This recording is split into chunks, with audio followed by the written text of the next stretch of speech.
Welcome back. Hope you are doing good. In this video, we will understand how to work on cells and also how to work on Excel worksheets. Before checking cells and worksheet, let us understand what are the menus which are available in Excel. If you see in the top, you will see there are multiple menus which are available in Excel, and each menu has sub-menu. For example, if you see Home, you have multiple sub-menus under Home. And if you check the Insert menu, you can see Insert also has multiple menus. This is called as ribbon.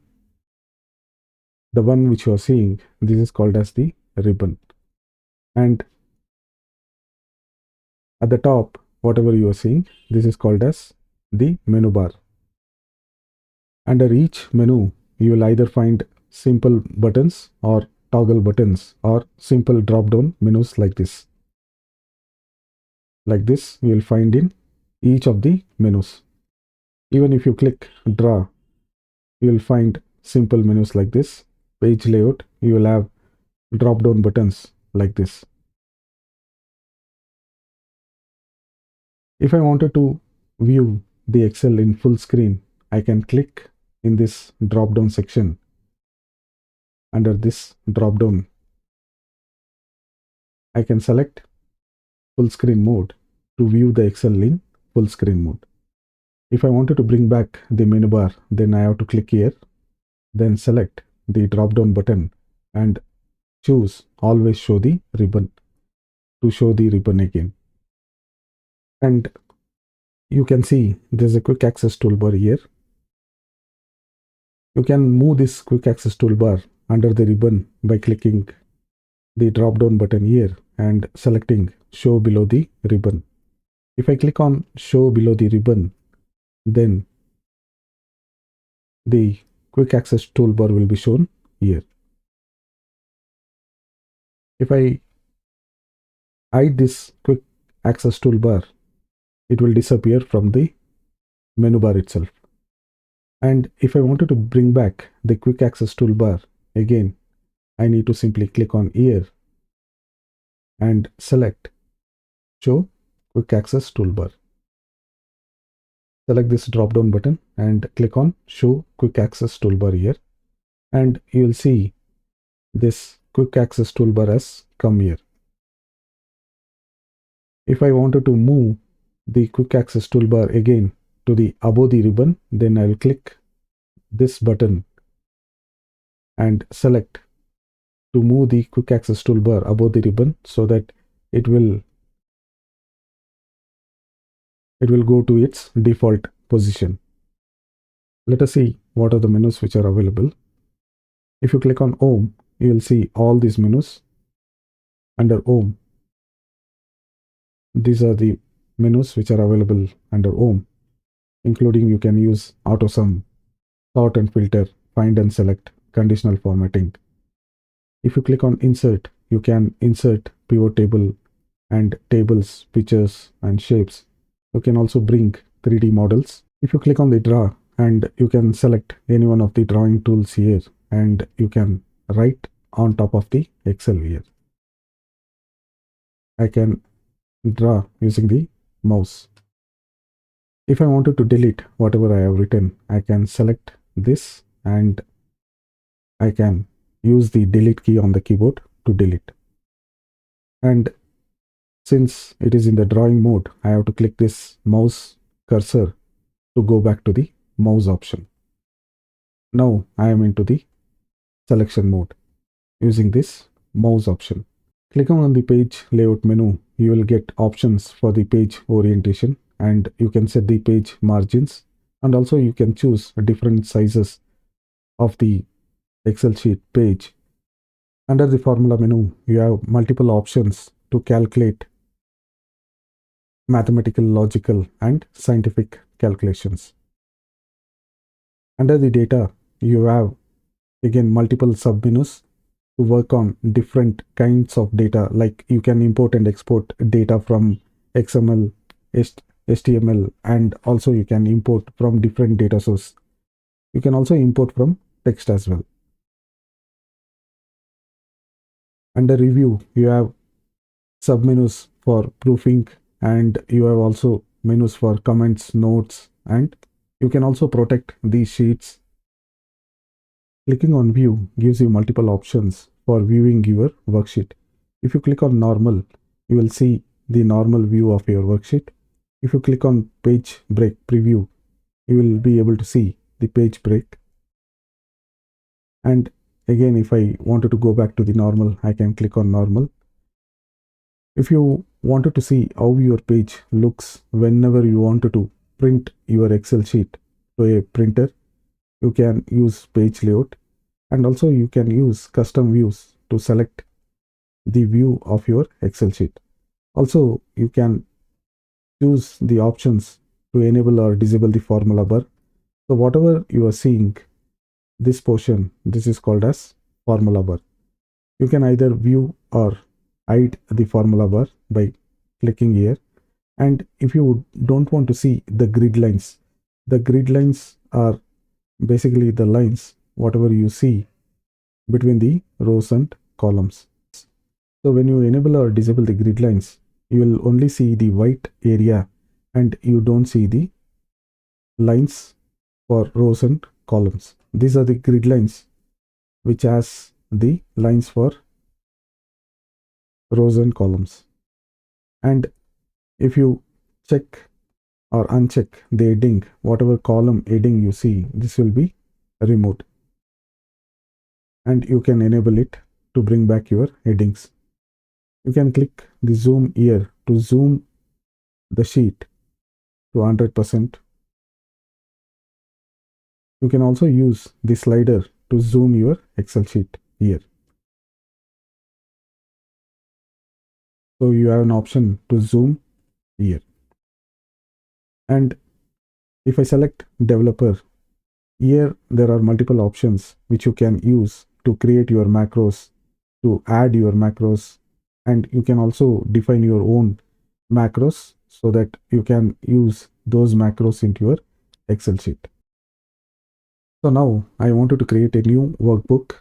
If I wanted to create a new workbook, I can go to the file menu, or I can use the shortcut key Ctrl and N to create new workbook. A new workbook has now created, which says this is the book 5, which I am working. So if I go to the view and if I wanted to zoom, I can use the zoom option and I will enter 175%. I can also use the zoom option here so that I will get the viewing area properly. And if you notice, there is a cell which has been highlighted. When you are working in Excel, there can be one cell, one sheet, and one workbook which can be active at any given point of time. So it will be one workbook, one Excel sheet, and one cell which can be active at any given point in time. So this is the cell which is called A1. So this is A and this is 1. This is the only cell which can be active when you are working on an Excel workbook. If I place the cursor somewhere in between the Excel sheet, this will be the active cell. Now this is referred as F9. So F is the column and 9 is the row. So this will be referred as F9. Similarly, if I place the cursor somewhere here, then this cell will be referred as M and 128. M and 128. So this is called as cell reference, what you are seeing. So M and 128 is nothing but the cell reference, and you can see the same cell reference here also. So every cell in a worksheet is identified by its name. The name will be the column and the row. Now you can see the active cell is in M128. If I create another sheet, you can notice the active cell has moved to A1 straight away. So whenever you are going to create any new sheet, it will move the active cell from one sheet to another sheet straight away to A1. So creating a new worksheet again and again will make the active cell as A1 in the new sheet which you are going to create. So if I create another sheet, the active cell will be A1. If I have placed the mouse cursor in A1, which is here, which will be the active cell, and if I wanted to move to the next cell, which is B1, I can use the right arrow key to move one cell at a time. And if I wanted to go back again to the A1, I can use left arrow key to go back. If I wanted to go to the next row in the A column itself, then I have to use down arrow key. Then I can move one cell at a time in the same column but in the different row. If I wanted to go to the end of the column, which is in the row 2, then I have to use control and then use right arrow key to go to the end of the column. So now I am in the end of the column. This is the column which is end column, XFD, and this is the active cell in the XFD and 2. So this will be the last column in the Excel sheet. If I wanted to go back to the original cell location where the active cell was earlier, then I have to use control and left arrow key. Now it has moved to the original cell location, which is A2. If I wanted to go to the last row in the same column, which is in A column, then I will use control and down arrow key to go to the last cell in this particular A column. So this is the last row in column A, and if I press control again and use the up arrow key, it will take me to the first cell, which is the first row in the A column. Whenever you have an active cell, you can enter 3 types of data in the active cell. The 3 types of data can be text. Now B1 is the active, and now B2 will be the active cell. I can enter number. B3 is the active cell. I can use formula.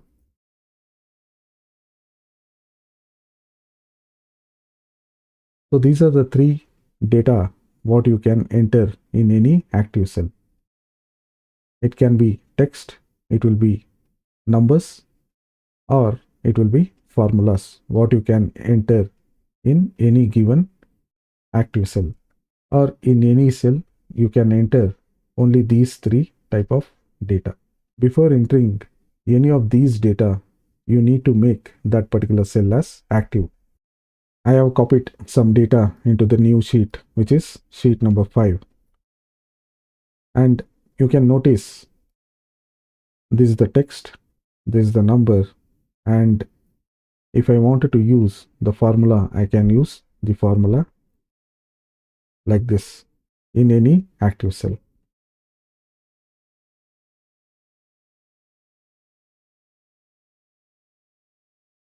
I can use simply sum. So this is the formula what I have used in the active cell. So this will be text, this will be number, and this has the formula in the active cell. So the 3 type of data what you can use in the cell is text, number, and the formula. Let me delete this. If I select the cells like this will be called as a range of cells. And the first cell what you have selected is A6, because A is this and 6 is this. This will be the first cell. The last cell will be the F and the 17. So F17 is the last cell. So the range of cells what you have selected is A6, and it has to be mentioned as A6 and F17. So this is how you need to mention the range of cells.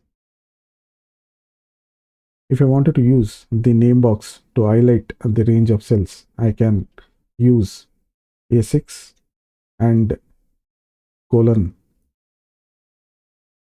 and F17. You will notice the range of cells has been highlighted like this. So there are multiple ways of cell selection. If I select the entire cells, this will be called as range of cells. If I select only one cell at a time, then this will be single cell which I am selecting, which will be also called active cell. If I wanted to select another cell which is next to Smith, then I can click on the other cell which is desk. Now I have selected Smith and also desk, but C7 is the one which is active cell. And this can also, because I have selected these two cells, this can also referred as B7 and C7. If you notice, it has been highlighted here, B7 and C7. So this is a continuous cell. I can refer this like this, B7 colon C7. But if I select B7 and if I select somewhere here, this is a non-continuous cell which I have selected. So one cell is C14, one cell is C14 and the other cell is Smith which is in B7. In this case, what I have to do is, if I wanted to use formula, I have to use like this, equals. For example, if I am using function called concatenate, concat equals concat, then I have to use the cell which is B7, and instead of colon, I need to use the comma here because this is a non-continuous cell which I have selected, which is C14. And if I close the bracket and select enter key on the keyboard, then it will concatenate both these values, which is B7 and C14. So this has concatenated as Smith binder. So if you wanted to calculate the cells which are in non-continuous like this, and you need to refer these cells which is D7, D9, D12, D14 and D17. If you wanted to calculate these numbers, let me highlight these numbers. So I have to use equals sum, which is, I have to use the formula sum, then open the bracket, then select the cell, then I have to use comma here. For the next cell which is non-continuous cell, then I have to use D9, then comma, then D12 comma and D14 comma and D17 comma. Because for the last cell I don't need to use comma, so simply I can close the bracket. So because these are all non-continuous cell, I need to use comma for calculating the sum. So now I have the calculation, which is the total for the highlighted numbers. If I wanted to calculate the total of all the numbers which are there in continuous range of cells, then I can use the formula sum. Then I can select the first cell, which is D7, and put the colon. Then use the last cell, which is in the range, which is D46. Sorry, which is D17. This time, because the cells are in continuous, we are able to calculate very easily instead of calculating the non-continuous cells. If I wanted to enter some text in an existing cell, then I have to highlight that particular cell. I can use delete key on the keyboard to delete and enter new text. So I have entered new text in A7. If I wanted to clear the range of cells, then I can highlight all the cells which I wanted to delete. Then I can use delete button on my keyboard. So it will delete. Now I can enter the new text which I have to update for this particular sheet. Then I can go on editing like this. If I wanted to copy only single cell, then I can use Ctrl C after highlighting the cell. The highlighted cell will have the border. So Ctrl C and copy to another cell, which is I and 7. If I wanted to copy range of cells like this, I can highlight the range of cells using the mouse cursor, then Ctrl C, then use Ctrl V to paste in a different cells. If I wanted to copy the entire range of cells, I can use the mouse cursor again to copy and use Ctrl C to copy, then use Ctrl V to paste into different range of cells. Whatever data you have copied into the new range of cells, if you wanted to delete this data, then you can highlight using the mouse cursor, then click on the delete key on your keyboard. It will delete the entire content. If you wanted to undo whatever you have done, then use Ctrl Z to undo so that the data will come back again. If you notice, the last time when we did the delete, the borders and the highlighted colors stayed as it is. I will use Ctrl Z again to undo. Now, if I wanted to delete the entire range of cells, I wanted to delete all the cells in this particular range, and I don't want to keep the formatting, and also I don't want to use the colors as well in this cell. I wanted basically to keep the cells as it was in the new sheet. So I can go to the home, and there is an option to clear all here in the clear. So I can use clear all to clear. Now you don't see the highlighted colors, and also you don't see the border, and you also don't see the formatting. If I wanted to cut and paste, I have to select the cell. I am using Ctrl X on the keyboard to cut a particular cell and paste it into another cell. To paste, I have to use Ctrl V again to paste it. And if I wanted to cut the entire range of cells like this, then I have to use Ctrl X again. Then I have to paste in different cells. So now the data I have cut from this range, and I have moved it to different cells. So this is how you can use cut, copy and paste of single cells and range of cells. I will undo using the Ctrl Z so that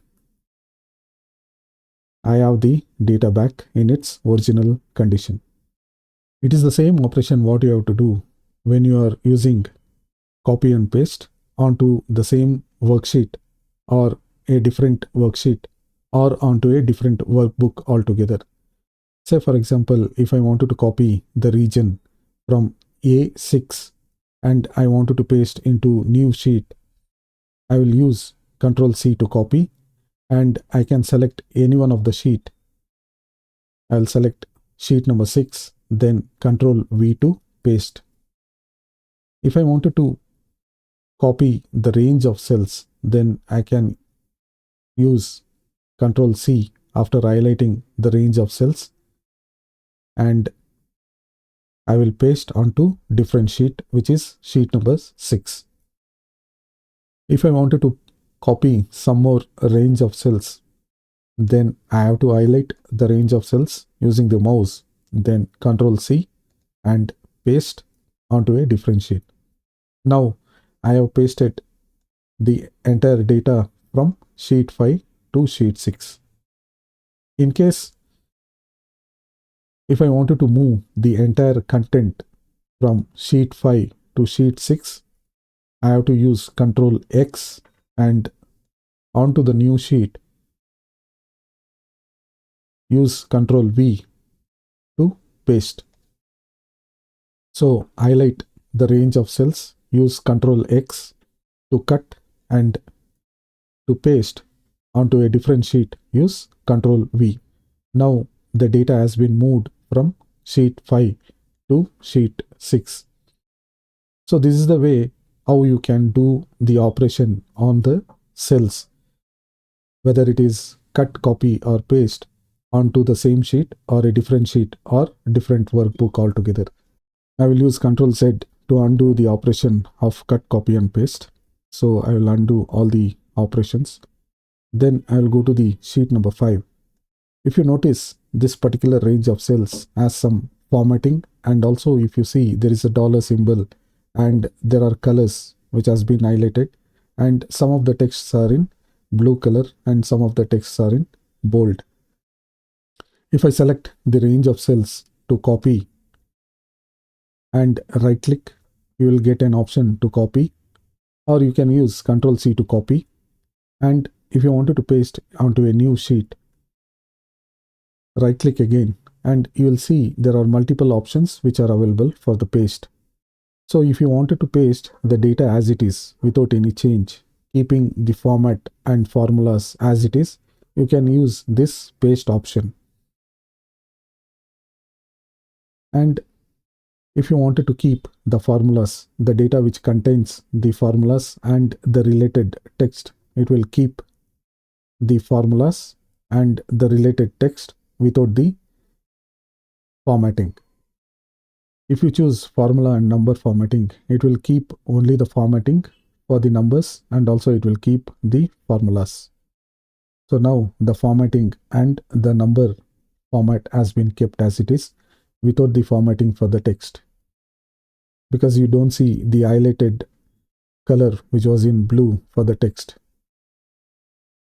If you select no borders, it will keep the content and the data as it is with the format but without the borders.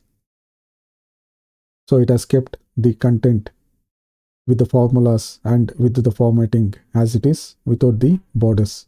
So you don't see any borders here. If you wanted to keep the source column width, you can click on source column width to copy and paste with the source column width. The column width has been matched to the original data. So paste itself has multiple options for selection. This is how you are going to copy and paste onto a different worksheet or onto the same sheet using these available options for the paste. If you wanted to move the entire range of cells without using the keyboard shortcuts, you can simply highlight the range of cells and if you notice, the cursor is changing its pointer, and if you drag your mouse, you can simply place the range of cells wherever you want. So I wanted to place in this particular location, and I can simply drag the range of cells to this location. And if I wanted to move the data back again, I can move the range of cells to its original location. Now let us look into sheets. So we have multiple sheets which have been created in this particular workbook. This is the workbook where I have been working, and there are multiple sheets which has been already created, and these are the sheets which has been created. If I wanted to rename the sheet, I can right click and select rename. If I wanted to rename as Jan 2024, I can rename like this. If I wanted to delete the sheet, then I can delete the sheet. If you wanted to insert a sheet, you can right click and select insert and choose worksheet. You will see there is a new sheet which has been created by name sheet 8. I will delete the new sheet by clicking the delete option. If you notice, there will be one workbook, one sheet and one cell which will be active always. And if I wanted to select multiple sheet, I have to use Control key on the keyboard and select the sheets like this. So you have selected multiple sheets using the Control key. If you wanted to unselect, then use Control key and then click on the sheets to unselect. So now this sheet 2 is still active. If I wanted to give color for the sheets, I will select the sheets and select tab color, then click on the color which you wanted to apply. So I have given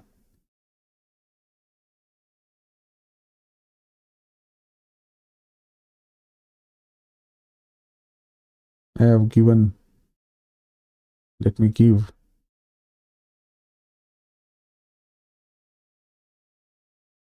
I will give this color. So now the tab color has been set. If I don't want the tab color, then select all the sheets. Right click and tab color, select no color for the sheets. I can hide the sheets by selecting the sheets and click on hide. It will automatically hide all the sheets. You will not see the sheets which are hidden. And to unhide, you can click on unhide and select the sheets which you wanted to unhide. For example, if I wanted to unhide only the sheet number 2, I can select unhide. Only the sheet number 2 will be visible. If I wanted to unhide all the sheets, then I will select the other sheets as well to unhide. There is also an option to protect your sheet. If you right click on the sheet, you can select protect the sheet, and you can see there are multiple options which are available.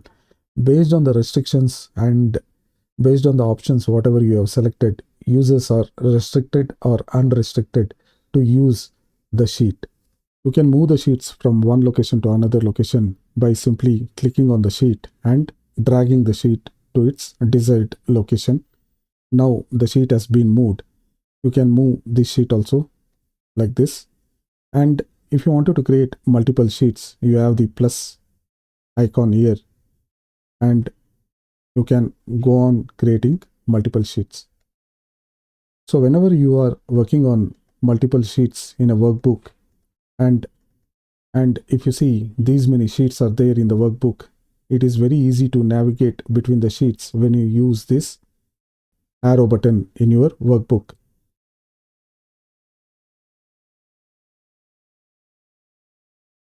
So you can move to the left or right of the sheets. There is also vertical scroll bar and horizontal scroll bar to move to the desired data in a particular worksheet. And you also have an option for zoom in and zoom out. With this slider, you can zoom in and zoom out the Excel sheet. When you have a data set in Excel in a particular worksheet, you will be able to use the formatting option under the Home, and there are multiple options which you will be able to use to do the formatting. If I wanted to see what font has been applied for a particular cell, I'll be able to click on that particular cell and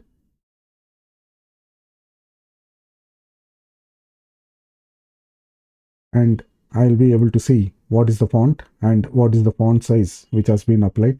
In this particular case, this particular cell B8 has been used with Arial font and the font size is 10.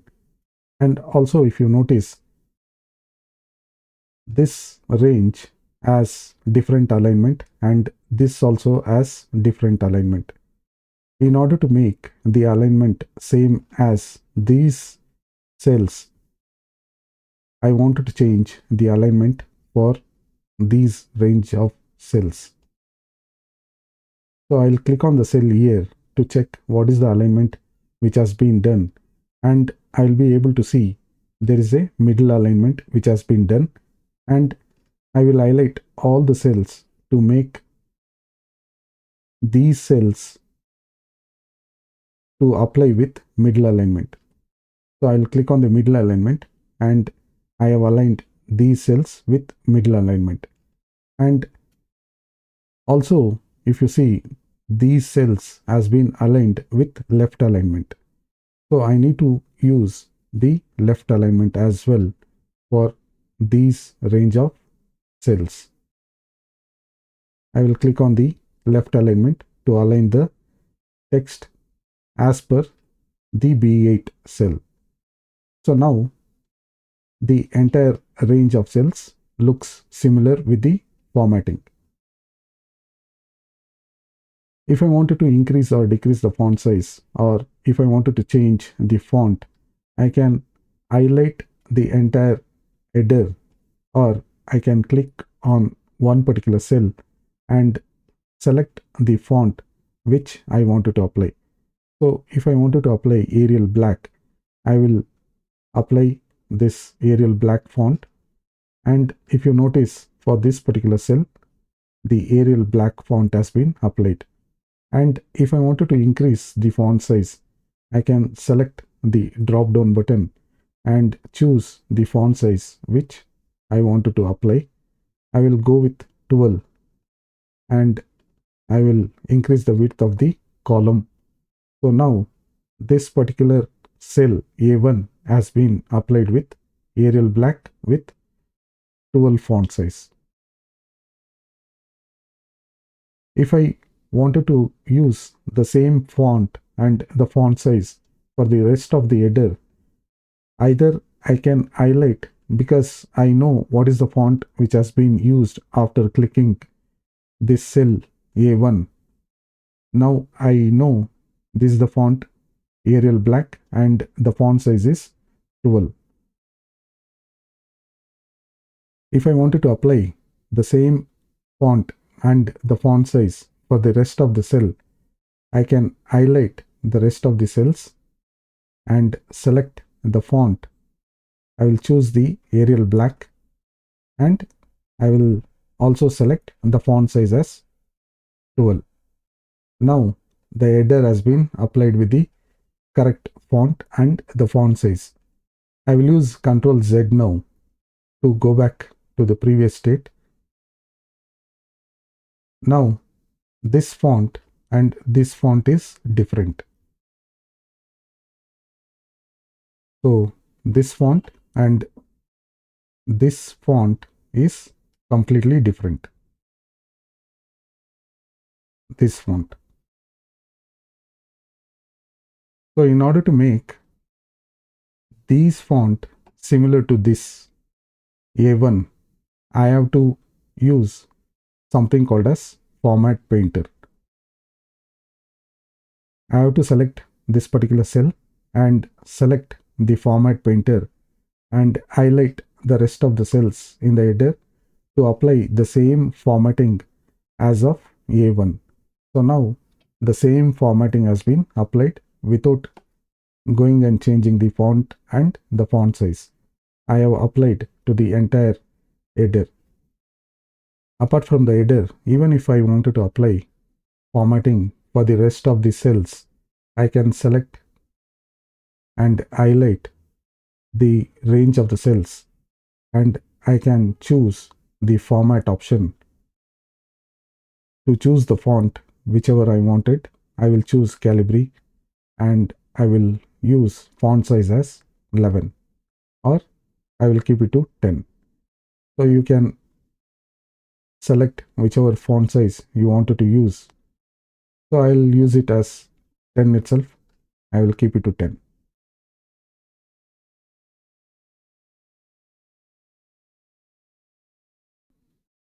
I can select the entire range. I'll be able to use the increase or decrease button of the font size here. So there are two small buttons here which are available to increase or decrease the font size. I can increase the font size after selecting the range of the cells or decrease the font size. I will keep it to 10.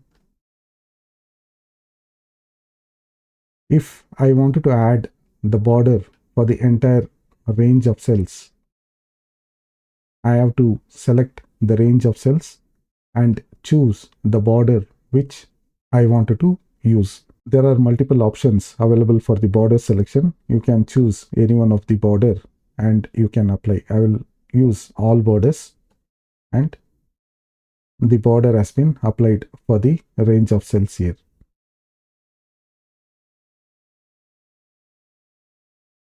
In case if I wanted to apply the font color,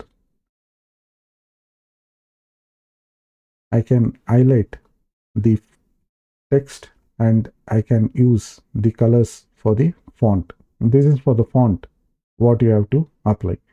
In case I wanted to apply the color for the entire data set, I'll be able to use the font color.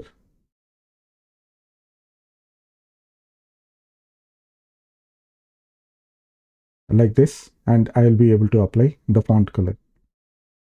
To use the background color, I can highlight and select the range of text or range of cells or a single cell.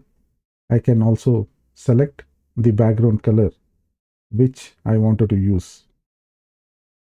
So I'll go with yellow for this header. There is also an option to make the text as bold. You need to highlight the text which you wanted to make as bold. It can be either single cell or it can be the range of cells. You need to highlight and select the bold B button here, and you will be able to see the text has become bold. If you wanted to make the same text as italic, you can click I button here to make it italic.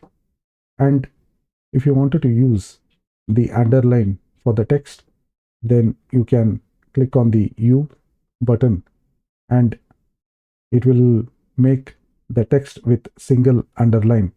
Now the text has single underline. If the same text needs to be used with double underline, then you can select double underline here. And by clicking the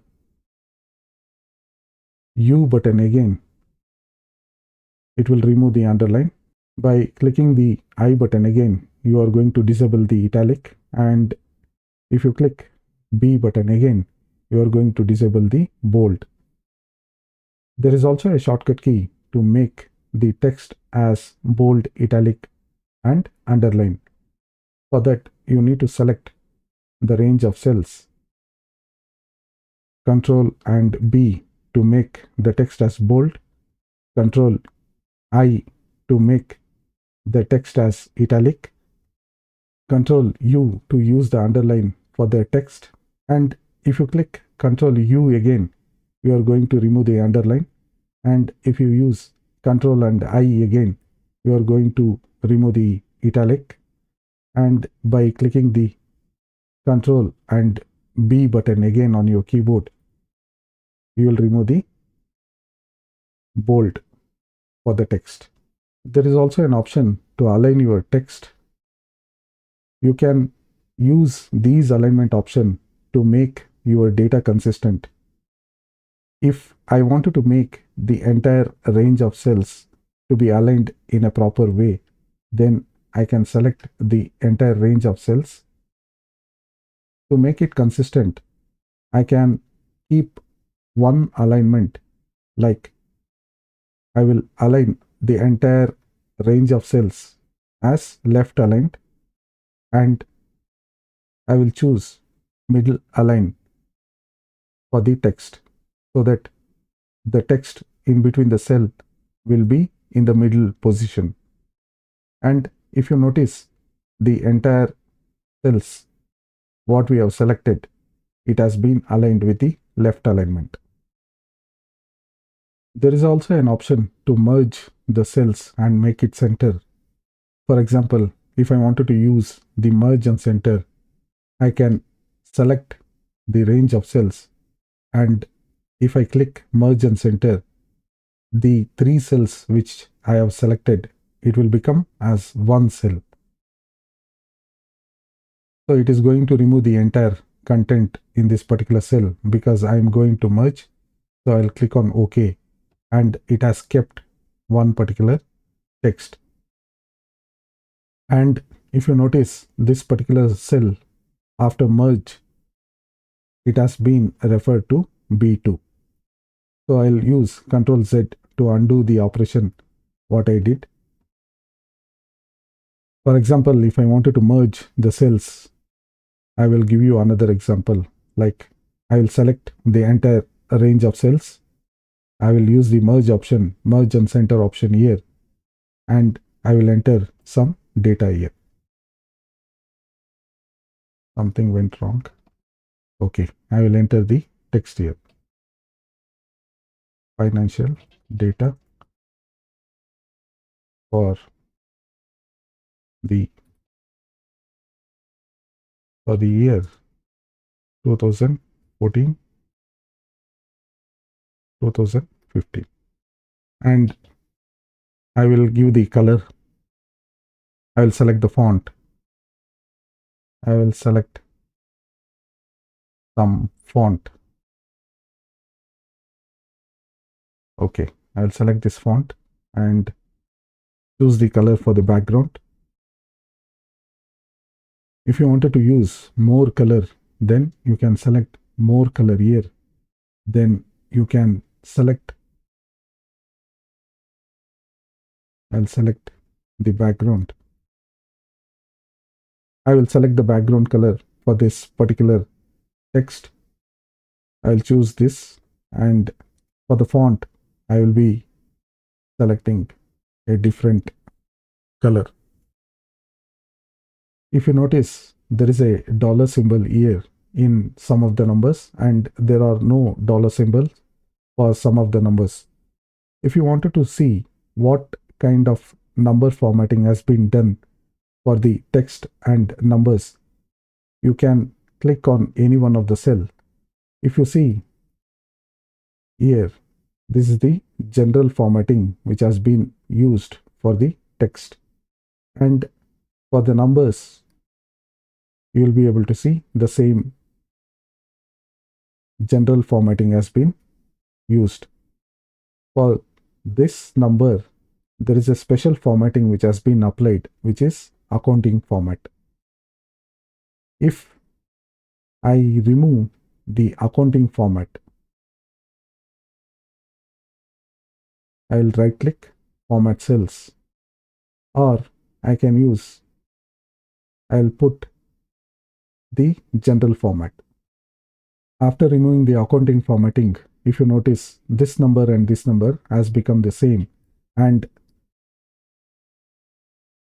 this format has been turned to general formatting because these are unit price, and these are all values.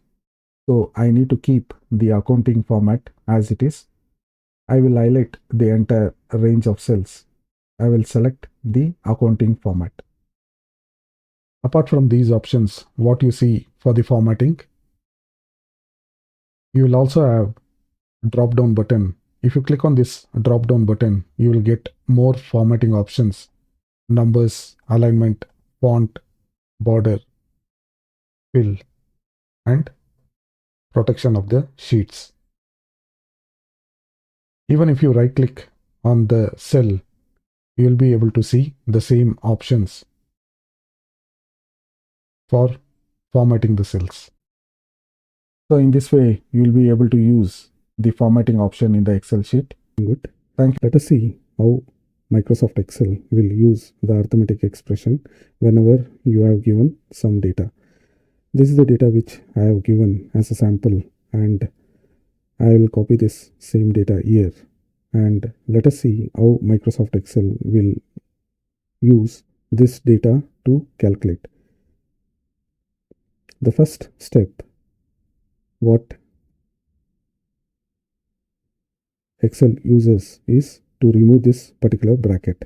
Bracket will be the first operation, and any bracket within the given set of numbers which will be operated first. 6 plus 9 will be operated first, as this is the bracket, and the total will be 15. The next step is to divide from left to right. So what Excel will do is, as a next step, it will take 48 divided by 4. So 48 divided by 4 will be taken next, and the output will be, or the total will be 12. The third step will be multiply left to right. After dividing 48 by 4, you get the value of 12, and also the first step, what you got, the value which is 15. This will be 15 in the first step. After that, 48 divided by 4, it will be 12. Now, as per this operation, multiply left to right. So 24 into 12 into 15 will be calculated. 24 into 12 into 15 will be calculated. I'll put equals so that I'll get the total here. 4320 is the total for 24 into 12 into 15. Let me explain once again. So it will calculate these numbers in the third step, because this will be the multiplication. After removing the bracket and after dividing, it will take the data which is left out for multiplying. So 24 into 12 into 15, you get the total as 4320. The next step is, fourth step is add left to right. So we got the total as 4320 from the third step. Left to right is 75 plus 4320. So what will be the total? Total will be 4395. 4395 will be the total after doing the fourth step. Fifth step, any number after all these operations, the first operation, the second operation, third operation, after all these operations, the last operation will be to minus or subtract the value from the given value. So basically it will subtract the number which is there in the left to right. So 4395 will be subtracted by the value of 5, because this number which was there in the first step, that has not been taken during this calculation till fourth step. So in the fifth step, we are taking this minus 5 and we are subtracting 4395 with minus 5. So that will be equal to 4390. 4390 will be the total. Let me copy this numbers, and if I put equal here, I should get the same value which we got after going through all this step-by-step operation. Because Excel will calculate by itself with its own inbuilt feature, just by entering the equal symbol with arithmetic expression, it will automatically calculate and give you the result. So 4390 is the result of what we got after doing this step-by-step operation and also with the direct method. Doing good. In this video, we will see how we can do addition and subtraction in Excel. I have some data here in column A. In Excel, there are multiple ways to add the given data. For example, if I select these numbers and copy and paste in C, if I wanted to add these numbers, I will use equals sum, then open the bracket, then add the numbers 900, 850, 500, 365, 450, 110. I need to enter all this data manually. Once I enter all this data manually, I will get the result. So this will be the sum of the numbers. Similarly, if I select all these numbers and if I come to the status bar, I will see the total will be 3175, which is also correct as per the addition what we have done.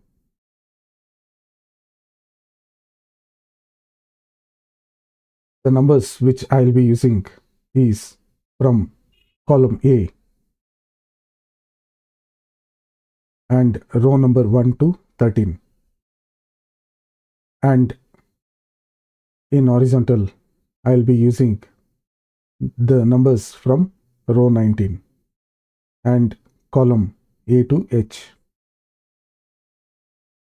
In order to do addition for these numbers, without using the formula, I can simply select all these numbers and come to the status bar in the bottom and see what is the total here. The total is 16191. Similarly, if I click on here and select all these numbers, I'll be able to see what is the total of these numbers in the status bar. 2080 is the total. Let us apply the formula and see if the total which we saw earlier in the status bar is correct. I will use the formula equals sum and open the bracket. Then select the range of the cells. I will be selecting the range of the cells from A1 to A13. Whatever you see here in A1 to A13 is the range of cells which I wanted to add, and I wanted to get the result in A14. I will close the bracket and enter. So I have got the result as 16191. After selecting the numbers, whatever you see, this value and this value matches. So that means the formula has worked perfectly fine. Let me apply the formula for the horizontal numbers. Equals sum, open the bracket, select the range of cells and close the bracket. So we have the total 2082. I have highlighted in yellow.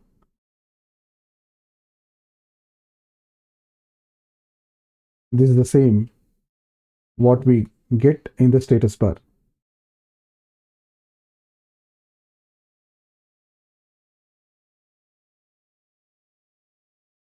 Or using another blank cell somewhere in the Excel, anywhere in the Excel, if I wanted to use a cell anywhere in the Excel to find out the sum, I can simply do the same thing, equals sum, and select the range A1 to A13. I will get the same result as previous. In order to do the subtraction, I need to do for subtract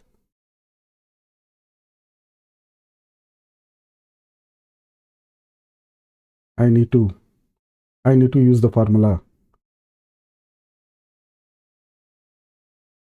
If I wanted to subtract 20 minus 2, I have to use equals, then select the number 20 or the cell B23 minus 2, which is B24. You have the result of 18. Let us take another number to do the subtraction. I will take bigger number this time, 45896, and let me use 28965, 38965. If I wanted to subtract, I will simply use equals, select the cell D23 minus D24. I will get the result as 6931. The total will be 6931 after doing the subtraction. In case I wanted to do the subtraction without using the cell references, then I have to select 45896 minus 38965. This is, we are using the numbers straight away instead of using the cell numbers. Whichever way you are convenient, you can use the addition or subtraction. If you have a large number or large set of numbers which you are working, it is always recommended to use the cell references. In this video, we will see how we can use the division in Excel. I have some sample numbers in column A and also in column D. For this particular exercise, I have taken this data. Let us use the division and get the result. I'll be dividing 24 by 2. So I have to use the formula equals 24 forward slash and 2. I will get the result as 12. To divide 48 by 4, I have to use the formula equals 48 forward slash and 4. Enter. I will get the result as 12. Equals 66 forward slash and 2. I will get the result as 33. I am using the numbers straight away for division. If I wanted to divide all these numbers with one particular number, For example, I wanted to use 2 and divide all these numbers. In that case, I will use equals 24. Instead of 24, I have to use the cell reference A1 / and 2. I can now copy the formula by dragging the formula. Now all the cells has been divided with 2. And we have the result in column B. If you check any of the cell, you will see the formula which has been used. So A6 divided by 2, which is 33.5. We have used 2 to divide all these numbers, and we have got decimal values here. If I don't want the decimal values, I have to use another formula which I can use, which is called as quotient. I have to use the formula quotient. Then I will select cell reference A1 and I have to use comma. I need to divide by 2, so 2. I will get the result as 12. 24 divided by 2 with quotient is 12. Because I don't get any decimal value here, it is straight away giving me the result as 12. For these numbers, let us see what will be the result when I drag the formula. Now, if you notice, there is no decimal places when I use quotient. But the result of the division is not right. Only to avoid the decimal places, we can use the quotient just to get an integer value.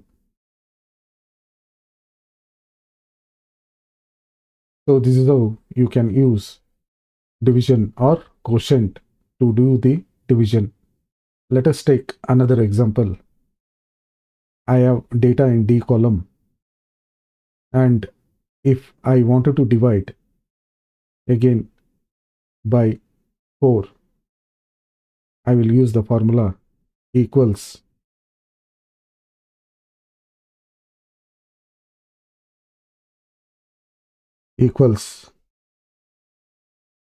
D1 / and divided by 4. Enter. I will get the result as 6. Then copy the formula across remaining cells. I will get the result.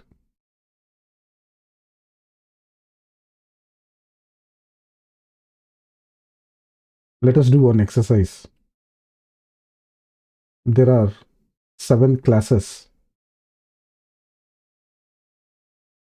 and total students for each class is given here, and there are 2 rooms. For each class, these students has to be divided and they need to be accommodated in each room. For that, I need to use the division equals H2 divided by 2, 15. I will copy the formula, and also I can copy the formula for J column. I need to mention equals 30 divided by 2 and copy the formula. Each room has 15 and 15 people. For 30, for these students, we need to arrange in such a way that 23 and 22 in another room. Since the values are in decimal, we cannot accommodate in a proper way. Let us use the quotient and see how we can convert the decimal values into integers. I will use the quotient.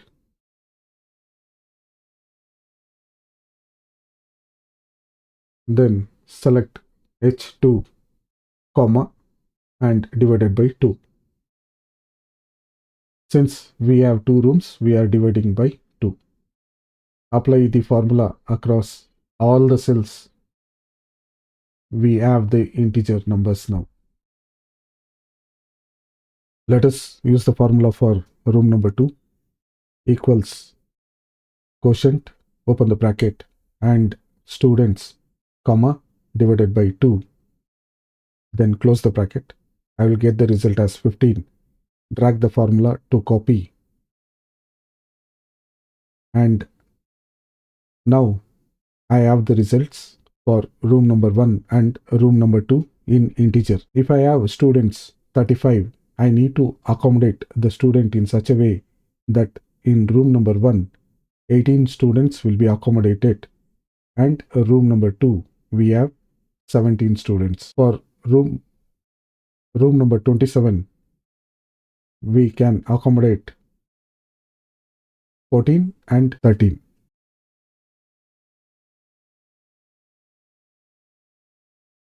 Before doing any arithmetic operation, you need to understand what are the signs which needs to be used in Excel. For addition, there is a plus sign. For subtraction, there is a minus sign. For multiplication, we need to use star. And for division, it will be forward slash. In this video, let us see how we can do multiplication using Excel. Multiplication in Excel is a straightforward method. You need to use the formula to do the multiplication. The formula is equals, and you need to take the number which is there in the B2.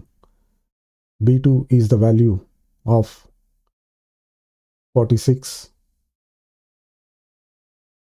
I have to take 46, and also I need to take C2, which is 80.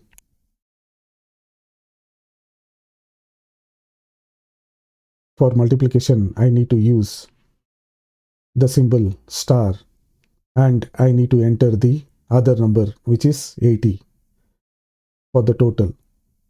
I got the total, which is 3680. Make it bold. In this way, I can use the numbers to multiply across all these remaining cells. For example, I will do another multiplication for 2 into 2 equals 2 into 2, which is 4. If you notice, I need to enter these numbers which are there in the column B and also in column C to get the total. What if I wanted to copy the formula and I need to get the total without entering the numbers? If I take the numbers directly without the formula or without using the cell reference, which is B2 and C2, I will not get the proper total. In order to get the proper total, what I have to do is I have to use the formula again, equals. Instead of using the number straight away, what I have to do is use the cell reference. For this 45, the cell reference is B4. I will take B4 as the cell reference, and for another 45, I need to take the cell reference as C4. I need to enter C4, which is multiplication symbol, and C4. I will get the total of 2025. Now there are two different methods which I have used to multiply. One is using the numbers straight away, and the other one is using the cell reference. If I use the cell reference, I can copy across all the cells so that the formula will be copied and I will get the total straight away. So it is automatic to get the total value of the multiplication.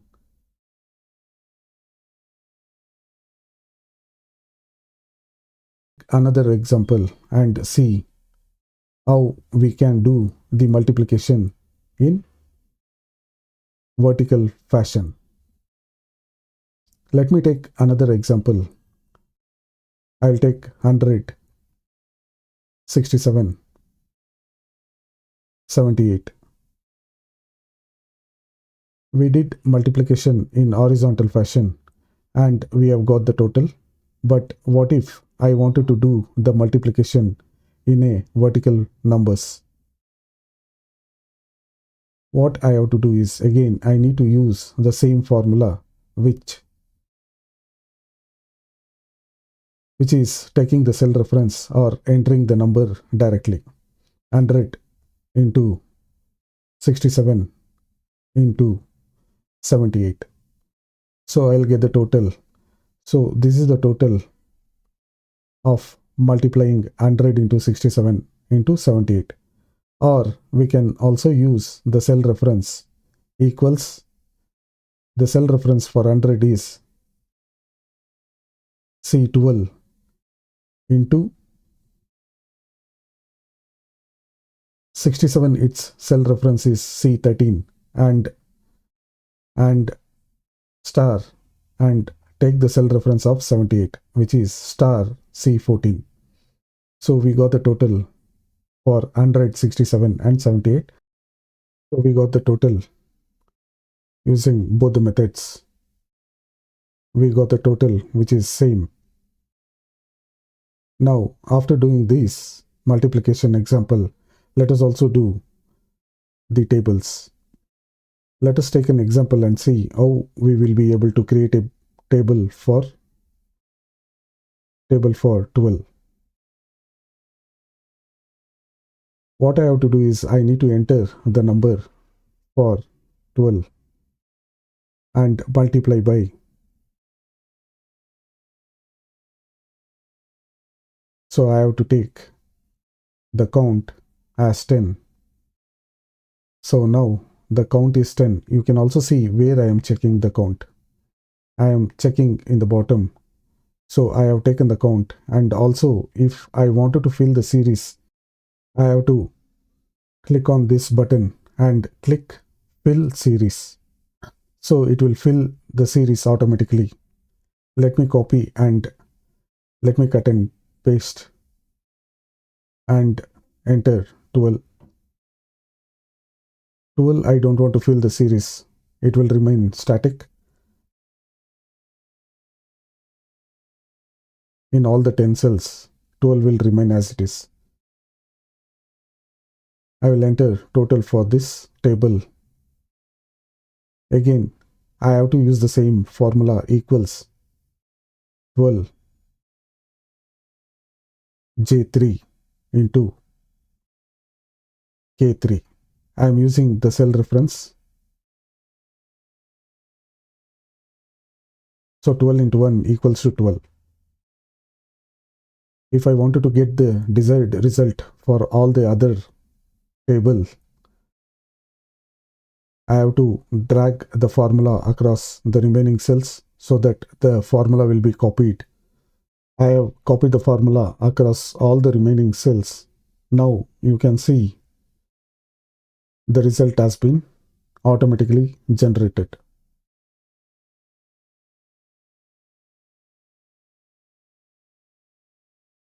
We have got the total for table 12. Let us also do one more example for table number 27. Let us do an example for 27. I will copy the same numbers again. Straight away I will copy these numbers, and also I will copy. I have to enter 27. I don't want to copy 12. I will take this number 27 and I will copy the formula in the P column it will automatically calculate the table for 27. Column N and O will be automatically calculated. It has used the formula for multiplication for 27 into 1. If you drag the formula, it will copy the formula and there will be the result for the table 27. This is the result what exactly we are looking for, and we have got the result for table number 27. In this episode, let us understand and see how we can calculate percentage in Excel. We have subjects here in column B. Let me color the subjects. In column C, for each subject, let us enter the total. So for each subject, 100 marks will be the total.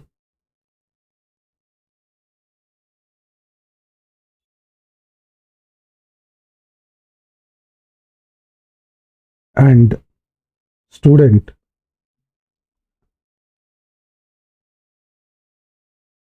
has got 68, 99, in chemistry 80, in physics 88, in biology 78, for history 90, and for geography it is 92, and for drawing 94. Total we have 8 subjects, and the total for 8 subjects will be 800. Let us calculate using the formula sum.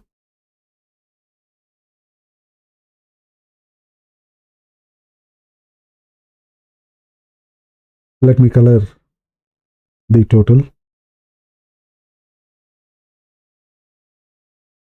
800 is the total, and the student has got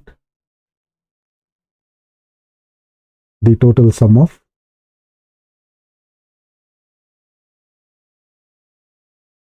689 is what student has scored out of 800. If I wanted to know the percentage what the student has scored, let us multiply 689 into 100, which will be into 100, 68,900.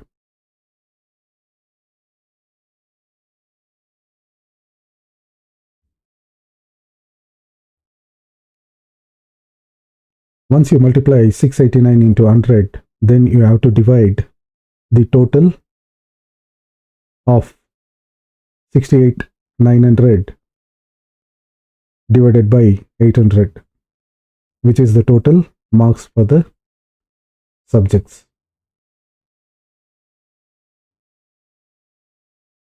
So I'll select the cell reference D12 by D13.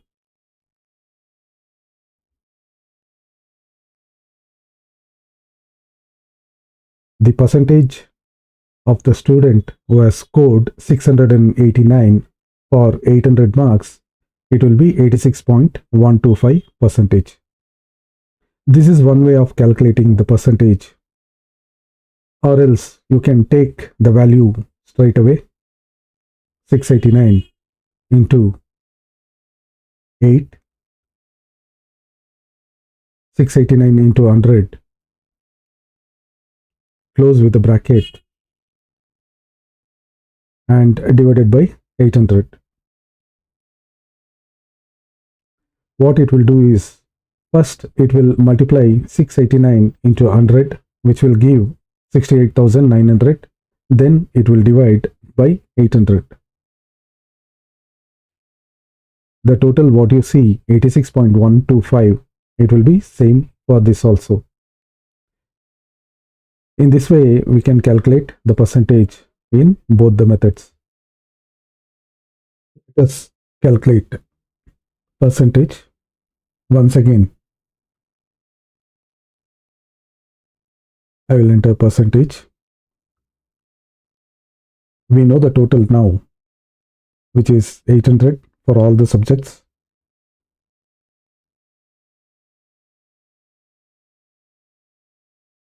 Total of all the subjects are 800, and what the student has scored is 689. And if you wanted to use the formula will be, take the cell reference D10. D10 is because this particular cell 689 is in D10 into 100. Close the bracket, divided by the total, which is 800.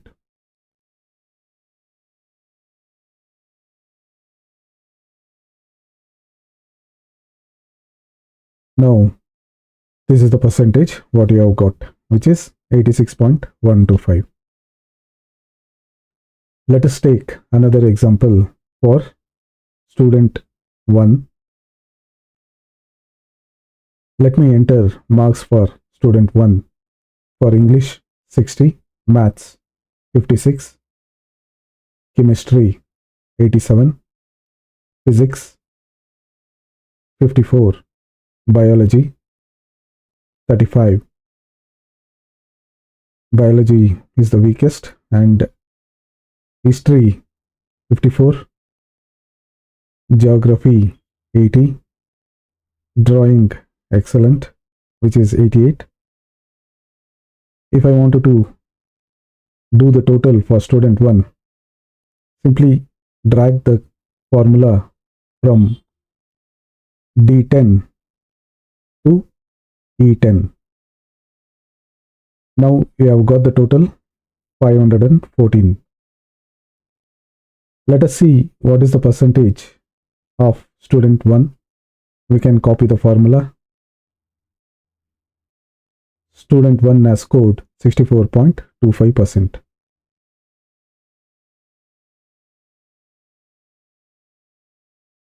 Let me make it student as student 1 and student 1 to student 2, and enter another student number 3. Student 3 is very good. He has scored 100 in all the subjects.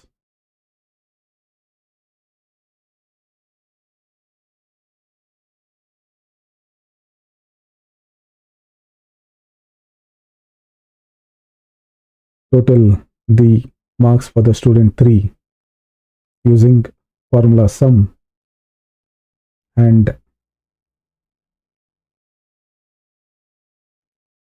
total from F2 to F9 will give the total value of student 3, which is 800.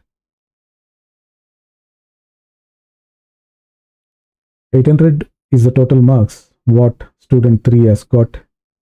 Student 3 seems to be very good, and let us see what is the percentage for student 3. By dragging the formula from E11 to F11, I will get the percentage for student 3. Since student 3 has scored the maximum marks of 800, his percentage will be 100%. In Excel, if you are using any number and if you wanted to use that particular numbers in a series, you can just click and fill series in the menu. So this will fill the series. The column is now filled in series. This is one way of filling the series. Suppose if you have a serial number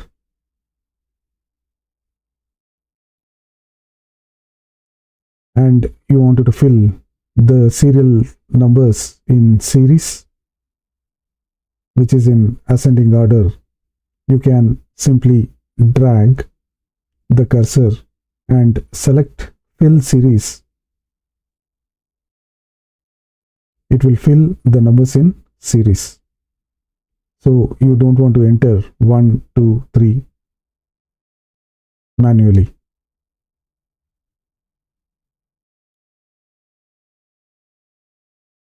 Here is an example of how to fill the date in series.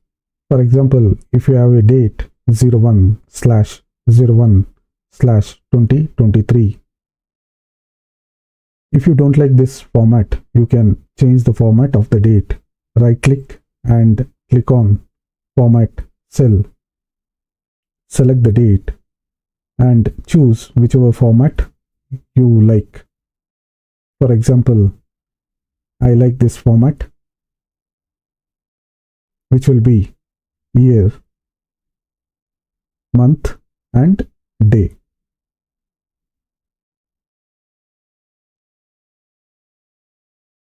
If I want to use the day continuously, I will drag the cursor and you can see the day has been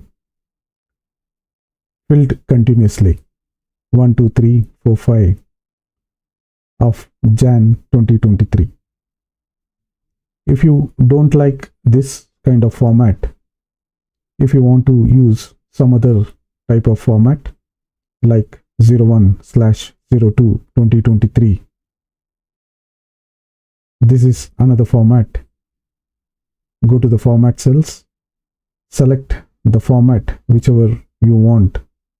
I want to use the format which says the month clearly. So January 2, 2023, month, day and year.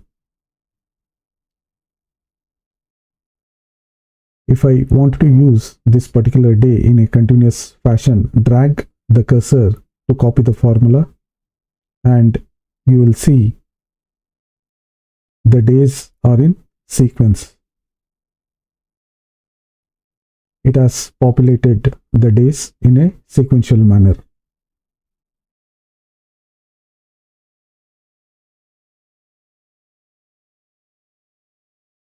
Just delete date for January.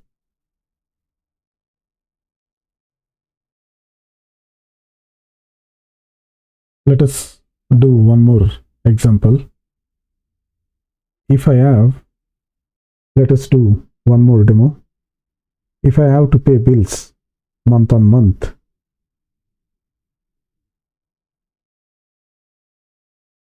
every month on 10th, I have to pay some bills. Paper bill, electricity bill, water bill,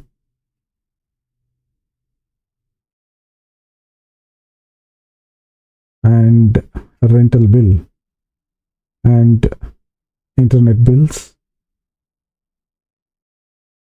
and cable TV bills. So for all this, I'll be paying every month 10th.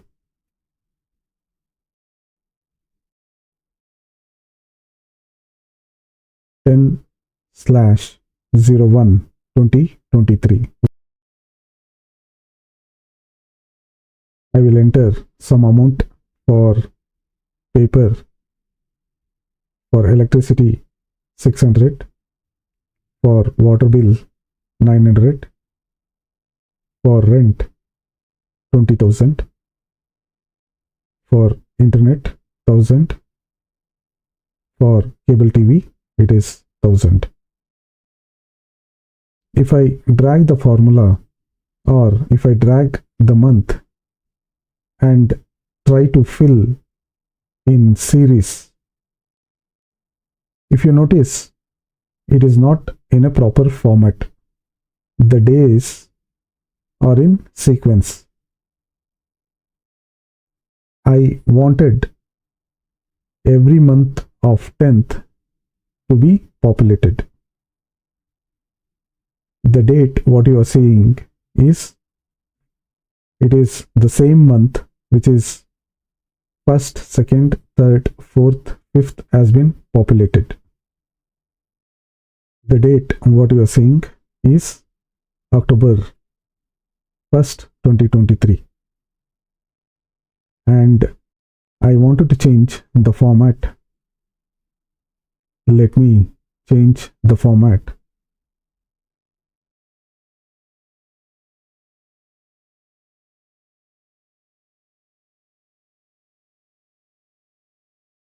I will use this format.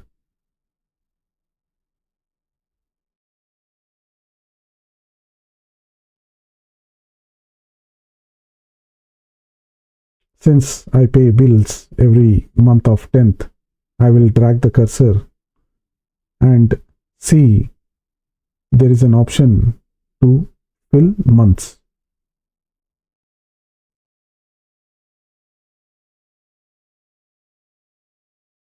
You will see October, November, December.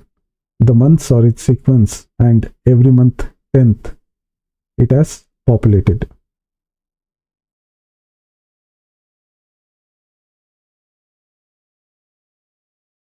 And if I wanted to start from January, drag the dates once again and fill months. Now the format is perfect, and you have every month 10th has been populated. February 10th, March 10th. Likewise, you can copy the amount whatever you are paying per month, and you can update the bills whatever you have paid.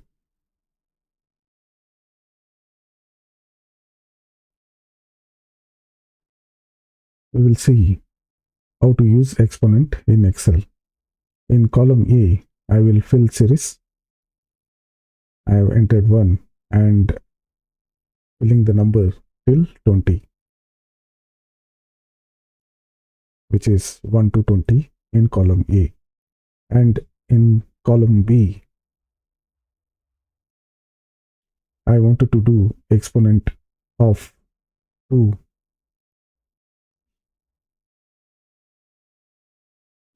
This I will keep it 2 in column B.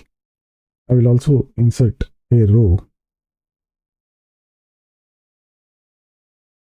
I will enter base, exponent. In column C, I will enter value.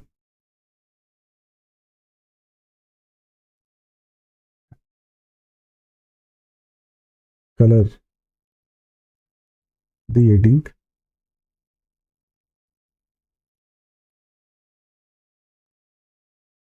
If I wanted to calculate exponent of 1 to the power of 2, I will use the formula equals 1 to the power of 2.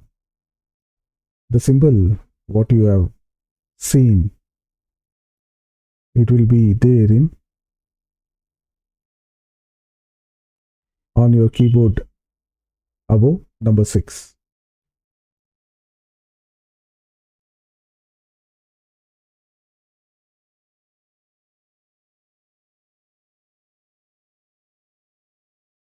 If I use the formula again to find out 2 to the power of 2, it will give me 4.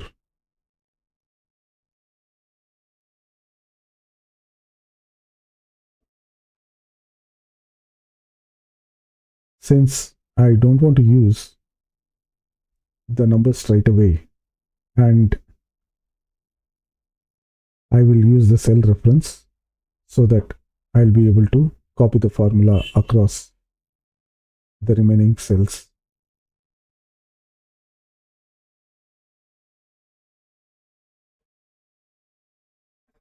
I have the cell reference now. If I drag, the formula gets copied. Now we have the values for the exponent.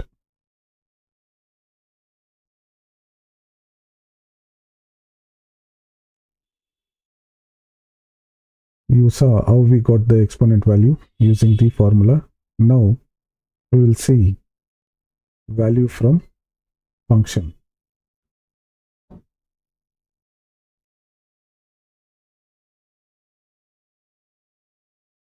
Let us take equals and use the function power and open the bracket, enter the cell reference, which is A2, comma B2.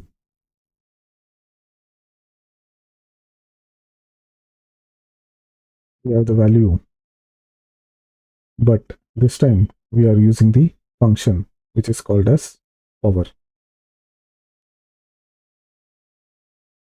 This we got the value using formula. This we got the value using the function.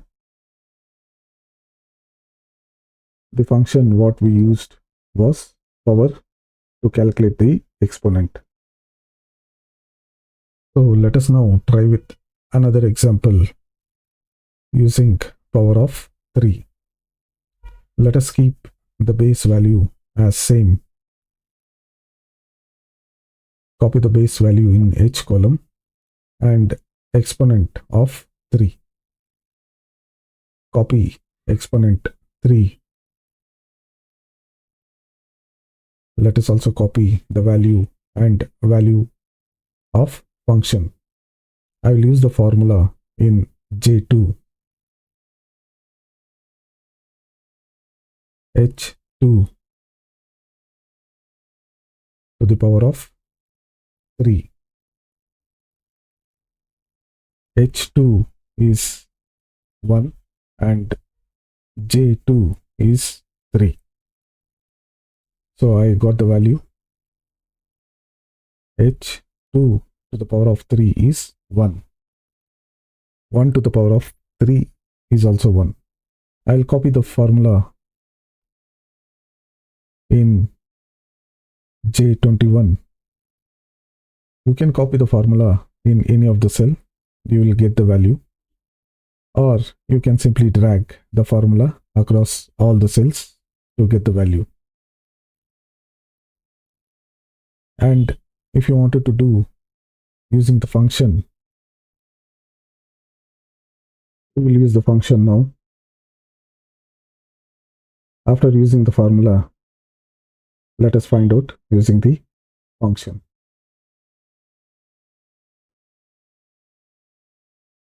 I will enter equals power H2,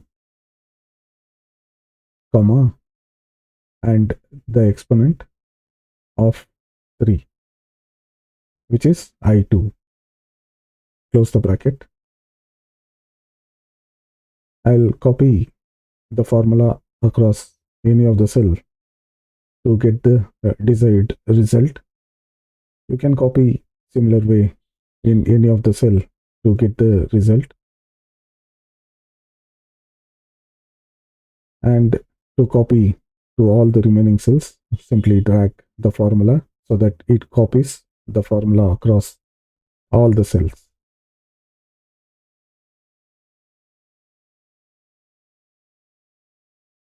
After copying the formula across all the cells, you will get the desired result. So now you have found out the exponent for 3.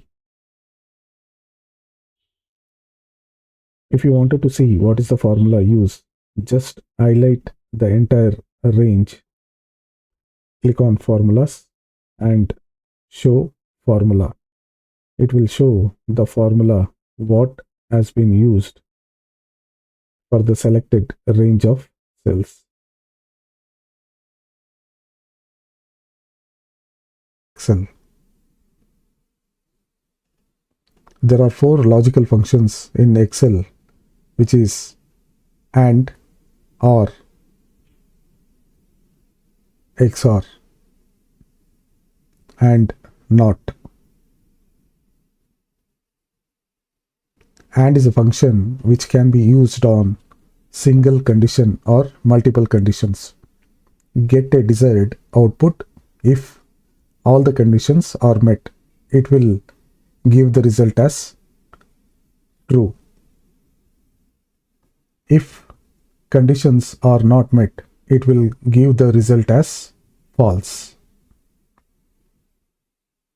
Let us check and logical function using the function, and we have to use equals and open the bracket. I am checking on this, which is B2 200, and checking if whatever value I am using, it is matching with that condition.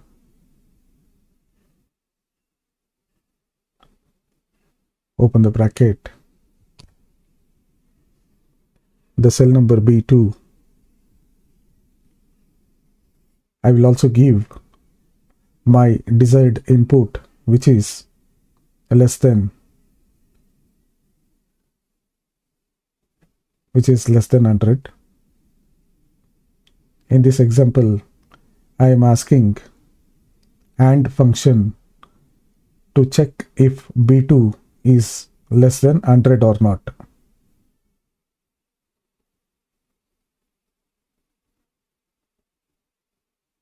If the condition is met, then it will give me the output as true, else it will give me the output as false.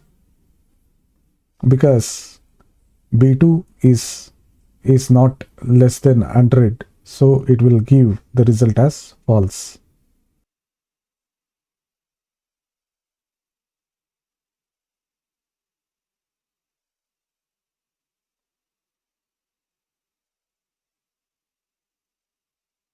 Let us check using the greater symbol and see what will be the output for this condition. In this time, I am asking the AND logical function to check if B2 is greater than 100 or not. B2 is 200, and since B2 is greater than 200, it is giving the output as true.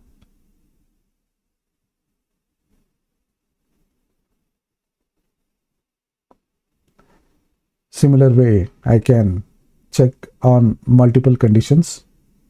This time, I will use C2. If I wanted to check on multiple condition, this time I will use both B2 and C2 to check on the conditions. C2, which is 600, this particular cell number C2, if I wanted to use to check another condition, I will take C2 and use less than 400. So I am asking AND function to check if B2 is greater than 100 and C2 is less than 400. Because C2 is not less than 400, it should give me the result as false.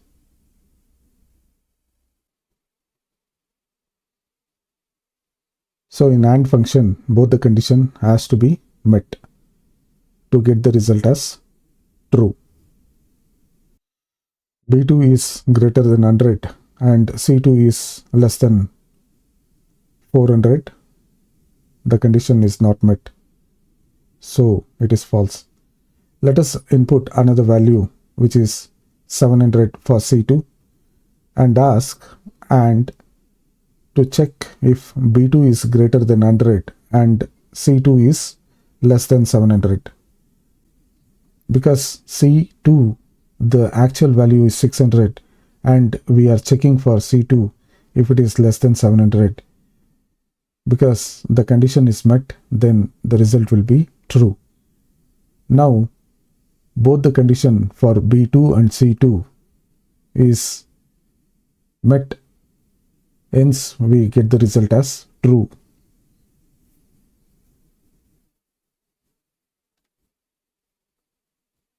If I wanted to apply the same function across multiple cells, I will drag the function to copy the function across the remaining cells to get the output.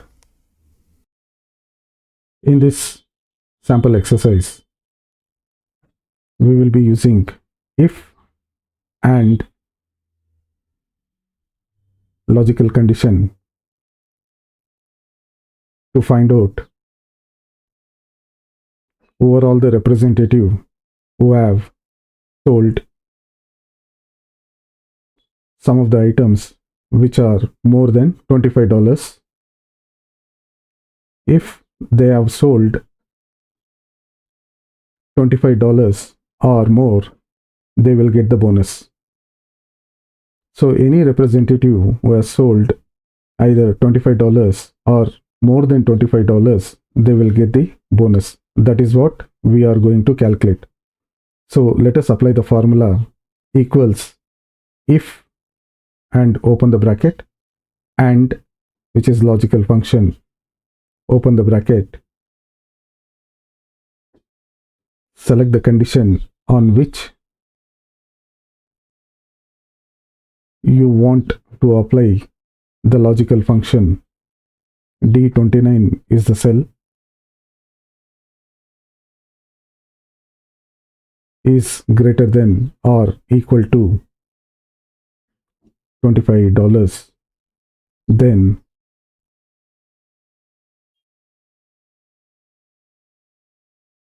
they will have bonus. Bonus is a string you can use in inverted commas.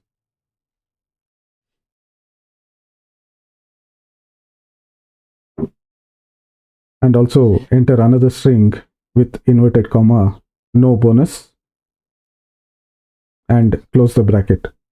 So this formula will give you the result if the criteria is met of selling $25 or more than $25, then those representatives will get the bonus. Let us enter and check who is getting the bonus. Since $300 is more than $25, Smith will be getting the bonus. Copy the formula across all the cell and apply the formula for all the representatives to see who is getting the bonus and who is not getting the bonus. So whoever who has sold $25 will get the bonus, and the representative who has not sold $25 or more, then they will not get the bonus. In this exercise, let us use the logical function OR. Logical function OR is used to check if any of the conditions are met. When you use the OR function, if any of the condition is met with the input value which you are using to check, it will output the result as true. else it will output the result as false. So let us use the formula to check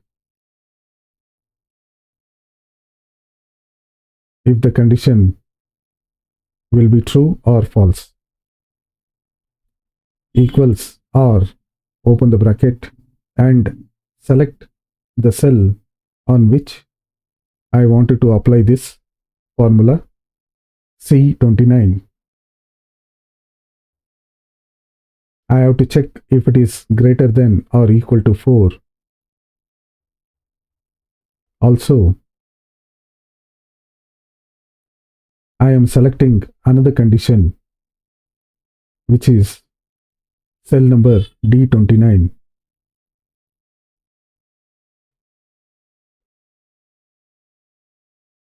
If greater than 100.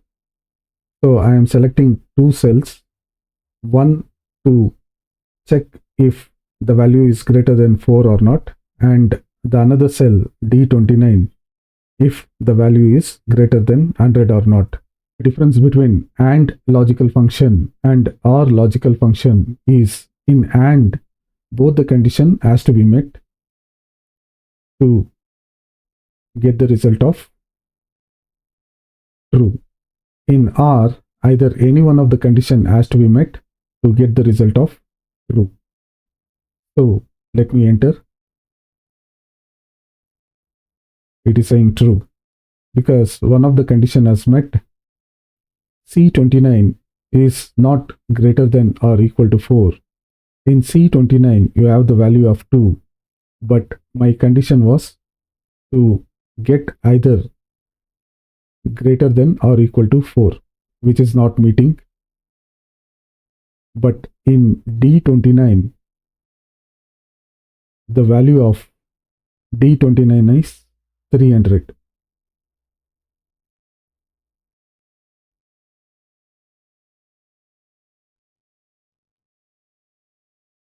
For D29, I am asking if the D29 is greater than 100 or not. Since D29 value is greater than 100, the condition is met. Hence, it is giving the result as true. Let me copy the formula across all the cells and find out the result for the remaining values.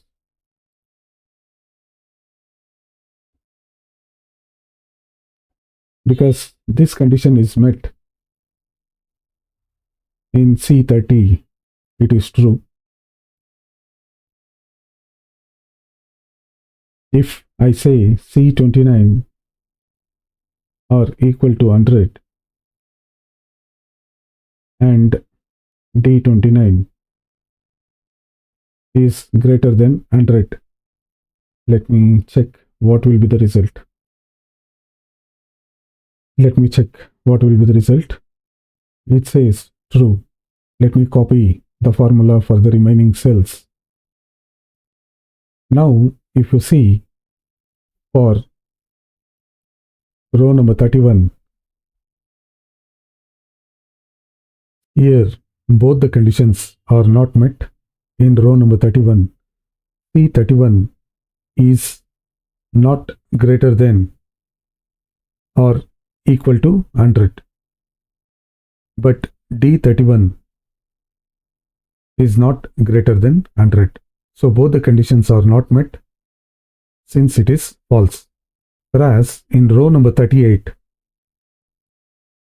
in C38, it is not meeting the criteria of greater than or equal to 100, but D38 is meeting the criteria of greater than 100. So that is why it is true.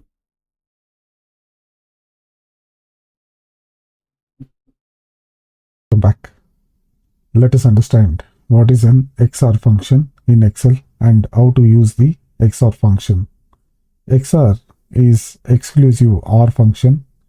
When both the conditions have met, it will give the result as false. If both the conditions are not met, then also it will give the result as false. If either of the conditions are met, then it will be given the result as true.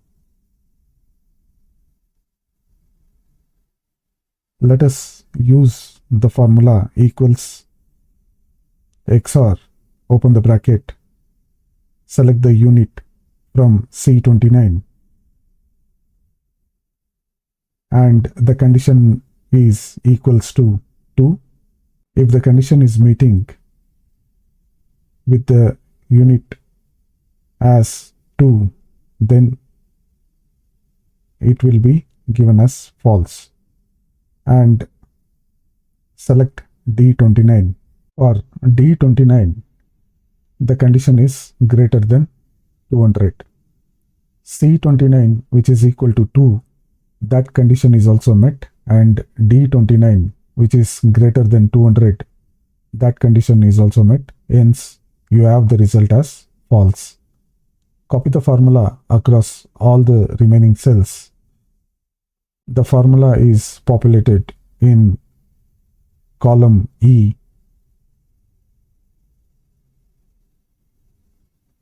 Let us see why this is true in row number 30. For C30, the condition is not equal to 2, and the condition is not met.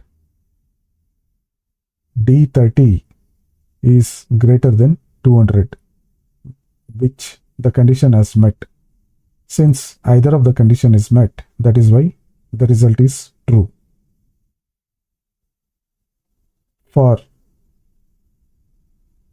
Let us see for row number 34 why it is false. XOR C34 equals to 2, but the value is 27. The condition is not met, and D34 is greater than 200, that is also not met. Hence, it is giving as false. If the conditions are met, then the result will be false. If the conditions are not met, then the results will be false. If either of the conditions are met, then the result will be true. So, XOR function works. Tutorial. Let us see how to use NOT function. NOT function in Excel basically reverses the result.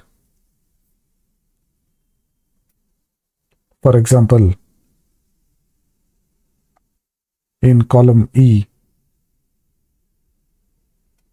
if I enter equals NOT, open the bracket and select the cell C29, and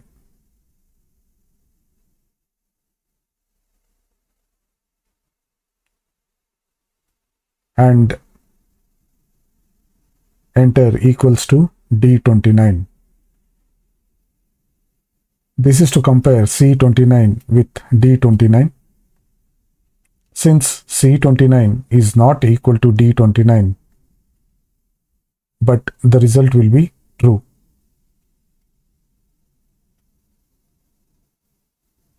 Because the NOT function itself, it will reverse the result. If the result is false, the NOT function reverses the result as true. Copy the formula across all the cells.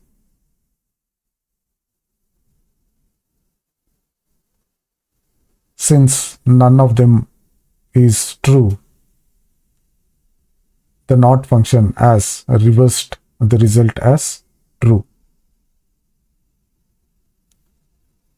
If you change the unit price to 2, then you will see the result has changed to false, because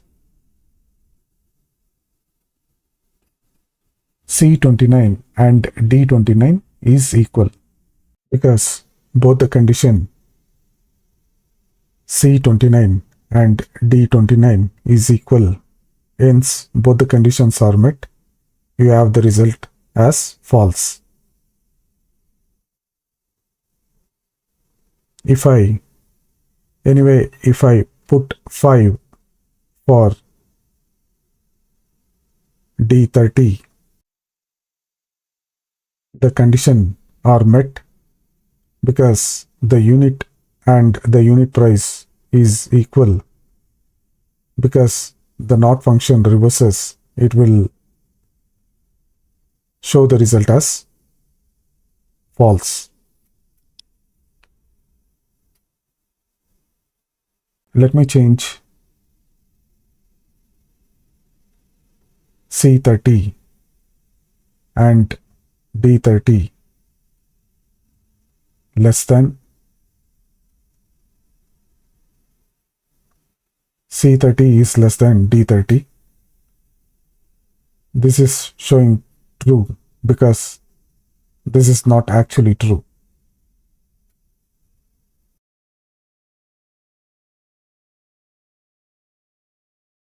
I'll try for some more units to check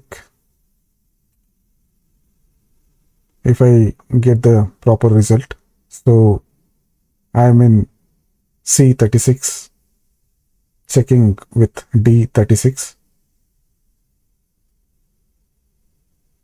This is the way you can use the not logical function.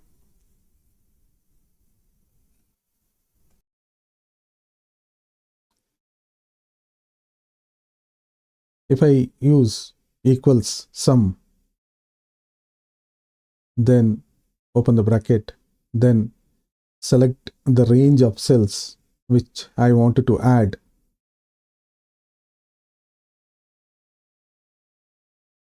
The range which I wanted to add, I have selected.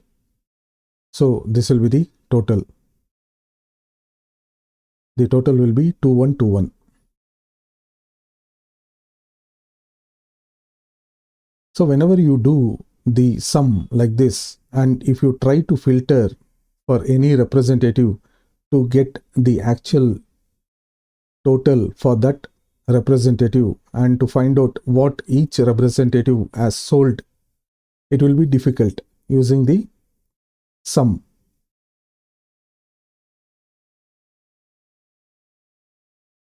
I have the total unit price equals sum, open the bracket.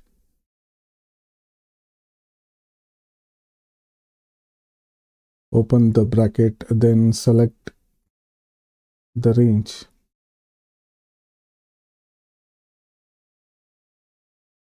Then close the bracket. The range has been selected and the total sum is 2725. This is the unit price. And total sales, what the company has achieved will be, we have to do the sum and select the range for the sales value.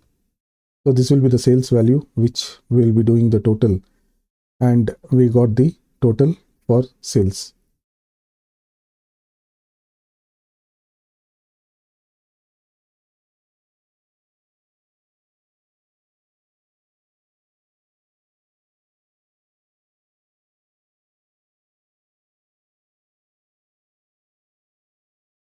Now my interest is to find out the representative Smith and whatever units he has sold, because I am not getting how many times Smith has sold what units and what is the price at which he has sold and what is the total sales for Smith. Because what we have done is we have calculated the total for the unit price and the total units sold and also the sales. I am not getting the value for individual representative. So let me filter and check if I am able to get the value for each representative.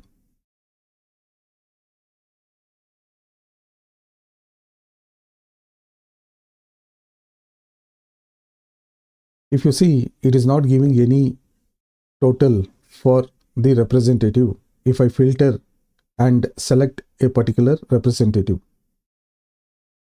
So it is still showing the same total for units and unit price and also the sales price.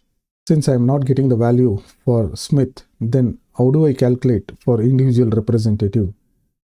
By filtering and finding out the value or the total for each representative, it is not going to give any data. So I will move this total to different cells. I will cut and paste. When I cut and paste the formula, it will remain as it is. So you don't have any issues of the total. So the result will remain same even if you cut and paste. And the calculation what you have done, that will also remain as it is. I can cut and paste anywhere. Wherever you cut and paste, it doesn't matter. You will get the same result, same total.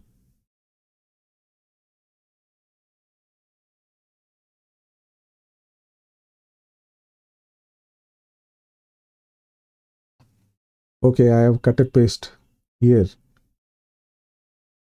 I have given some blank area so that whenever you calculate for each representative, you will be able to see the total for that particular representative. So I have given some blank area. Let me filter and select the representative.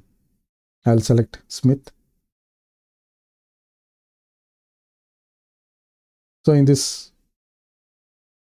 blank area, I will use the formula equals subtotal. Then I have to specify 9 for total. Whenever you use subtotal, you will get different options. But in this case, I have to use addition. So I'll use 9 for sum. I will choose 9. This is for sum. Then I will choose the cell reference.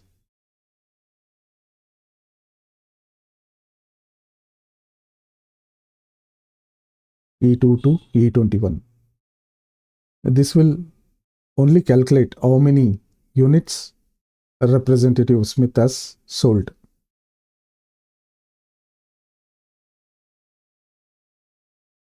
Let me cut and paste the formula in different cells so that any of the representative who has sold multiple items, it doesn't have any conflict. Copy the formula for unit price and sales as well. Now we have copied the formula horizontally and we have got the value. We can format the cell and use the currency format to apply the dollar symbol. I have formatted and used the dollar symbol.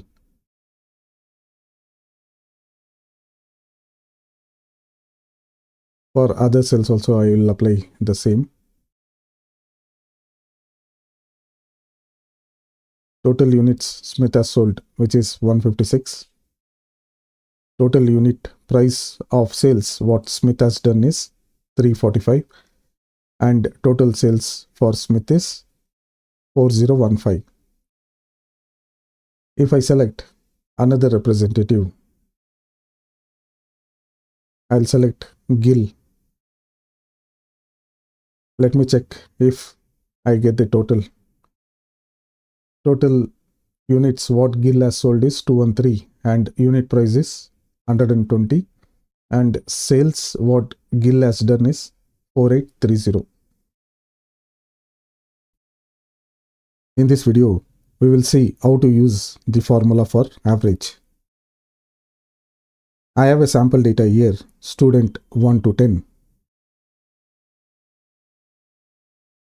who has obtained these marks. I will color code. The student 1 to 10, they have got these marks. This is the total marks for each subject, out of which these students have got these marks.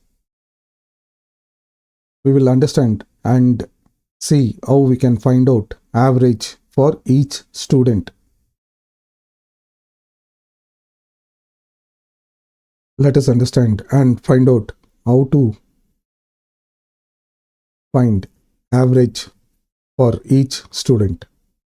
Average is the total sum of the marks obtained by each student divided by number of the subjects. To find out average, there is a simple way to find out average. If I wanted to find out average for student number 1, I will select the marks which the student has obtained. If you see in the bottom, there is a average which clearly shows, and it also shows the average for the student 1.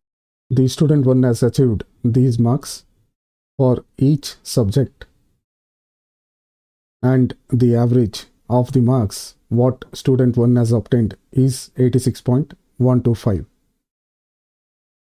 Number of subjects is 8. Total marks what the student number 1 has obtained is 689. So this is one simplest way to find out the average. We will use the function average to find out the average for each students. I will enter average. Now I will use the function equals average. Press the tab key to autocomplete the function, and it will also open the bracket, and select the range of cells, which is D2 to D9. This is the marks scored for each subject. This is the formula to find out average. So whatever we found, it is same as we highlighted and found in the status bar, 86.125. Similarly, I have to find out the average for all the students.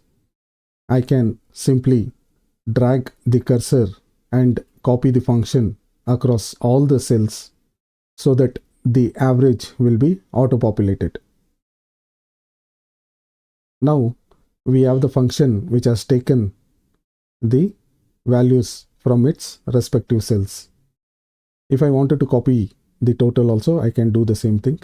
Let me highlight with yellow. The formula for student 1 for total I have already applied. I will simply drag the cursor and copy the formula for each of the student to get the total.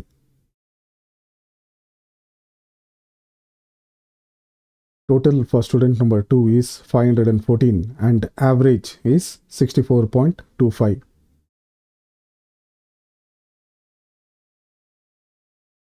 Student 3 seems to be very good and he has got 800 and average is 100. Student 4 has got 549 and the average is 68.625. So we have found out the average for all the students. Student number 3 has scored 100% average. Today, let us understand how to use the count function. In the previous video, we have used the average function to find out the average for each of the students in a given dataset. Let us use the function count. To use the function count, I need to use equals count, and you can press the tab to autocomplete the function, or use equals count, open the bracket.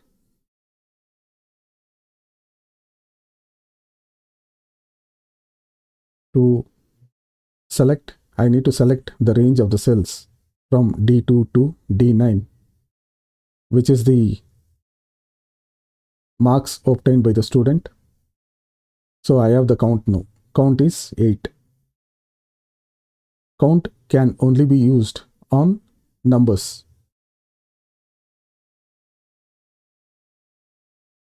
If I wanted to use the same count function on alphabets or mixed, which is alphanumeric,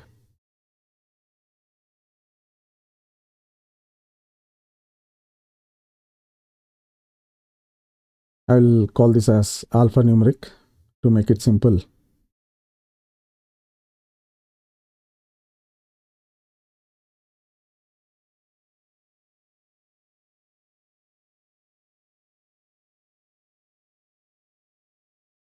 If I wanted to use count function on alphanumeric values, for example, if I insert a row and enter nil, which is alphabets, and if I copy the same text across all the cells in row number 4, I will copy the nil in the row 4. And if I wanted to count the numbers in column D, which has mixed data, which is numbers and also which has text, if I manually count, I can easily count.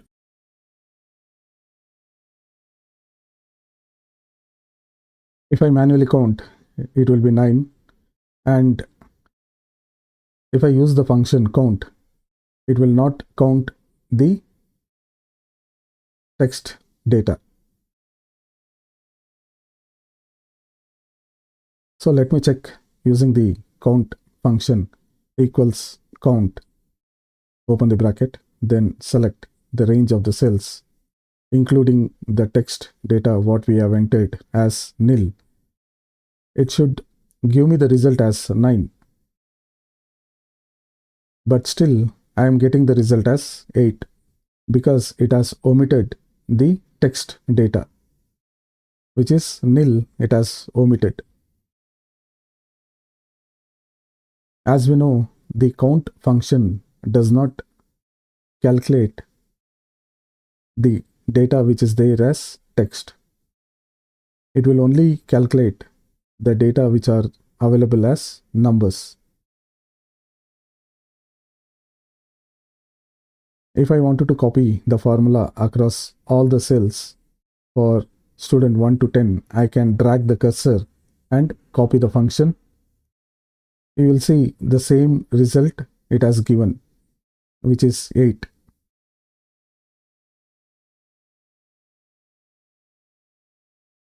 So in case if I wanted to count the number of cells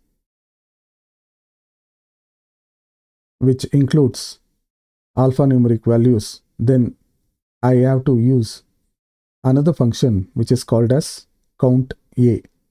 So I'll use the function which is called as count A. So let me use the function count A, which is equals to count A, then open the bracket, then select the range D2 to D10, which also includes the alphanumeric values. So now it is giving the correct output, which is 9, because it also includes the text data as well as the numerical data. This function gives the result as 9. This also includes numerical data and text data as well, whereas the count doesn't use the text data. In the previous video, we have understood what is count and what is count A and how to use these functions in a particular given data set. Let us understand what is COUNTIF and where we can use COUNTIF. The function COUNTIF has to be used with some criteria. COUNTIF is a function which has to be used with the range, and also we need to mention the criteria what we need to find out within that particular range of cells. For example, student 1 has scored these many marks in different subjects. I wanted to find out how many times the student 1 has scored more than 80 marks out of the marks which he has scored. To find how many times the student has scored 80 marks, we will use the function COUNTIF equals COUNTIF, open the bracket, select the range of cells of the marks and put the comma, and we need to mention the criteria for which we wanted to apply COUNTIF function. For me, the criteria is how many times student has scored more than 80. I will choose double quotes greater than and use 80, close the double quote,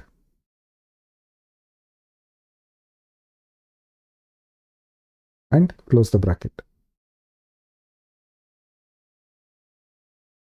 So it will be open the double quotes, greater than symbol 80, and close the double quote, close the bracket, and enter. The result is 5. So the student 1 has scored more than 5 times 80 marks. Is it true? Let me check and count how many times he has got more than 80. It seems I will highlight the marks which are above 80. So I have highlighted the marks which are greater than 80 in green. Let me try another example. We have students 1 to 10, and these are the marks which has been achieved by student 1 to 10. I wanted to find out if any of the student they have scored less than 35. Let us use the function equals COUNTIF, open the bracket, select the entire range of cells and comma, and the criteria is use double quotes and less than 35, and close the double quotes and close the bracket. So in this entire range of cells, none of the student has scored less than 35. In the previous video, we have seen what is count, what is count A, and what is COUNTIF. We have seen some of the examples for COUNTIF. In this video, let us understand what is COUNTBLANK. COUNTBLANK is a function in Excel. When it is used, it will count all the blank cells in a particular given range of cells. In this example dataset, if the count is D2 to D13, let us see how we will be able to count the blank cells in this particular dataset. We will use the function COUNTBLANK and see what are the blank cells in this dataset which we are going to use. Enter the formula equals COUNTBLANK and select the range on which you wanted to apply the function. It will be D2 to D13 on which we are going to apply the function to find out the COUNTBLANK. It will tell me how many blank cells are there in this range of cells. Similarly, if I wanted to copy the formula across all the cells, I will simply drag and copy the formula across all the cells. If I wanted to find the blank cells in this particular range of data, I have to select the entire range and we can find how many blank cells are there in this range using COUNTBLANK. Enter the formula COUNTBLANK and select the range. We will be able to find out how many blank cells are there in this range of cells.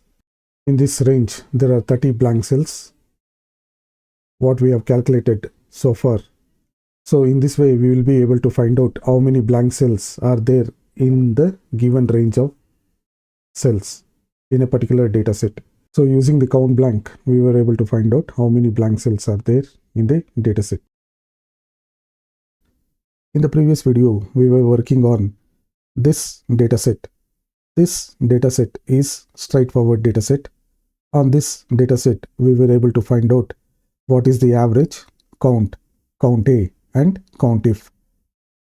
If we have this kind of dataset, which is a large dataset, this is a dataset on which we will be working now.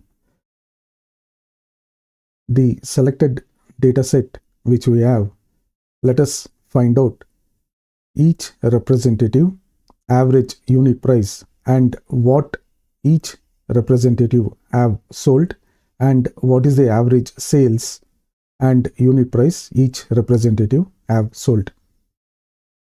Let us use the filter option. Select the representative Smith. We have already found out the subtotal using the subtotal function. We were able to see what is the unit price and unit and sales which was done by the representative.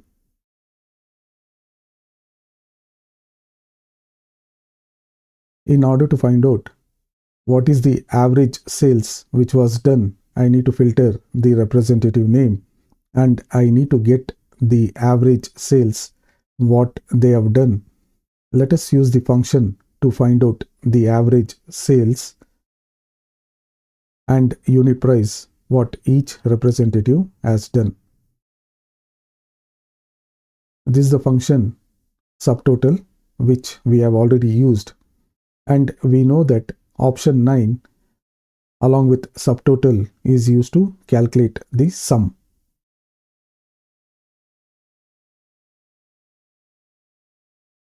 Now we will use average.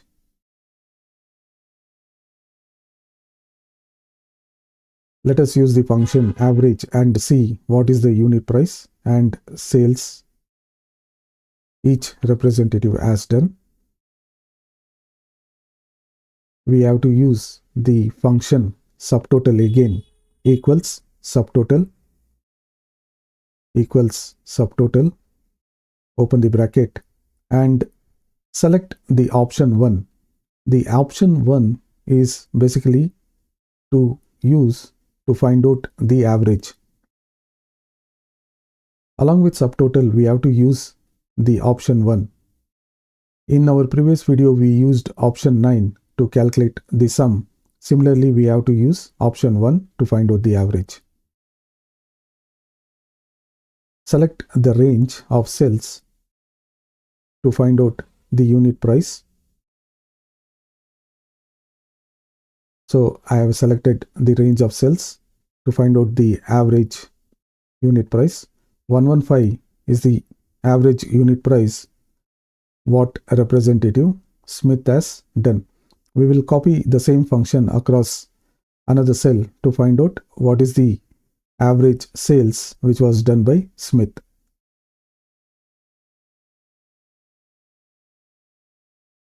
So the representative Smith has done an average unit price of 115 and average sales of 1338.33. If I wanted to find out average for another representative, I have to unselect the representative Smith and choose Andrews.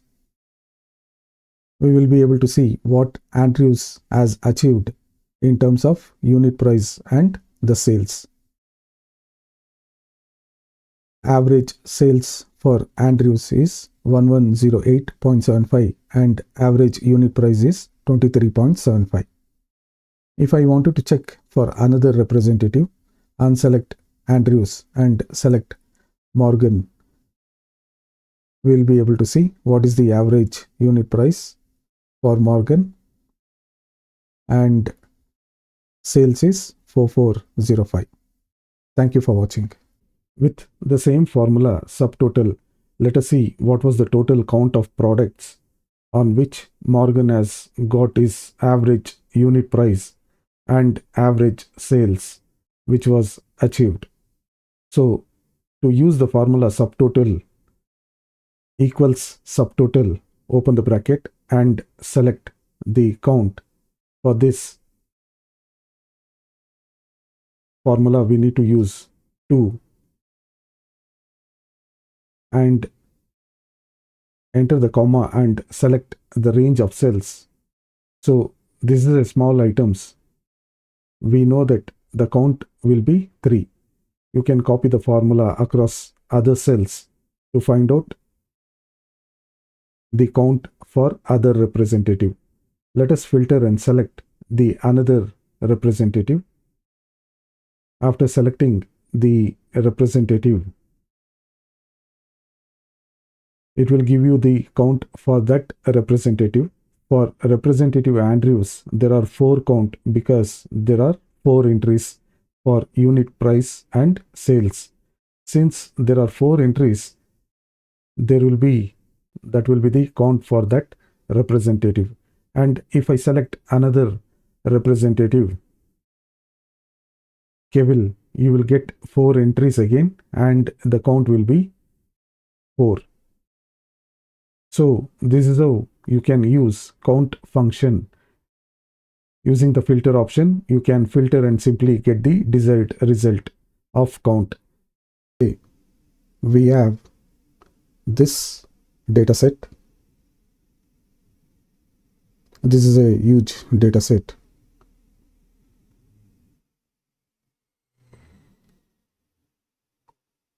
And we wanted to find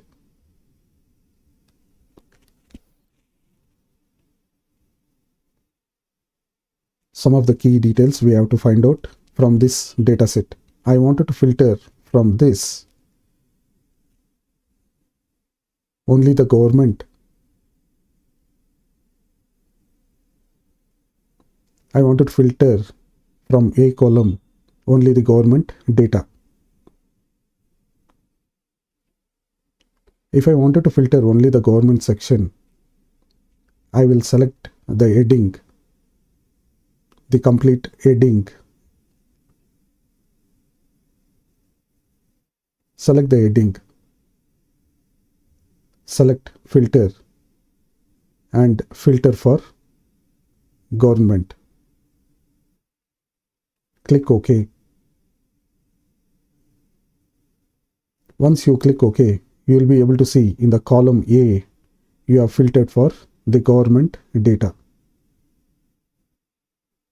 So whatever you are seeing, you have filtered only for the government data, and you can copy this data, which is the government data, copy with Ctrl+C. Go to Home, copy, and paste in a new sheet.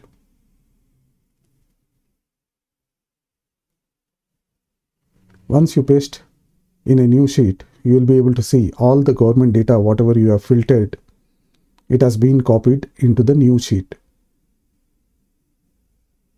So whenever you wanted to filter and copy some section of the data, you can use the filter and copy the section of the data and create a new sheet and paste in the new sheet. So you have the data only for the government year.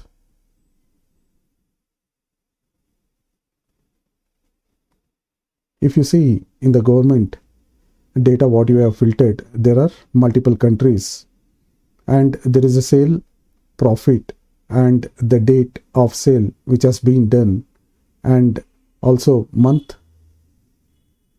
name.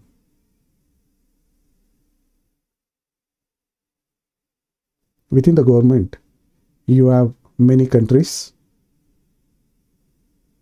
and you have many products here which has been sold, and what is the discount which has been offered, and what is the units it has been sold, and what is the manufacturing price, and also the sale price. All these details you have in this new sheet. Since there are multiple countries in this data sheet, I just wanted to filter only for specific country. So again you can filter and select the filter, select the country which you wanted to filter for. So I have selected Germany and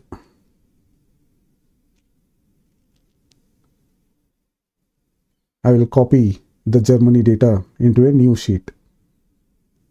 So I have filtered the country Germany and copied the data, pasted the data in the new sheet. If I wanted to choose Canada and filter Canada, I can copy the Canada data and paste the data for the Canada in the new sheet. So now we are able to paste the data of the Canada in the new sheet. If some of the data in the cells, if it is showing in a hash symbol, if you wanted to see what is the exact value or actual values in the cell, simply click on the column and drag the column to fit the column width.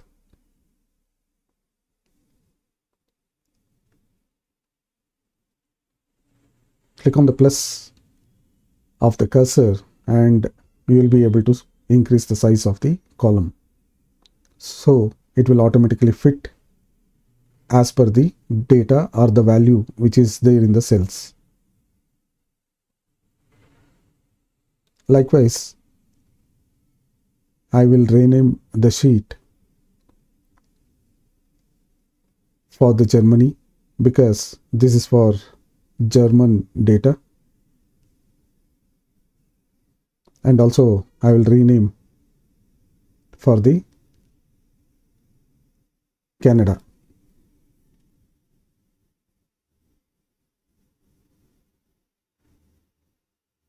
Right click and select the sheet and rename to rename the sheet.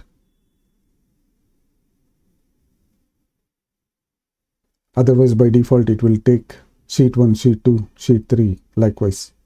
You can rename the sheets by right clicking the sheet and entering the name for the sheet. If I wanted to get another data for the France, I can simply filter again and get the data for the France, copy the data from the main sheet and paste it into the new sheet for the France data.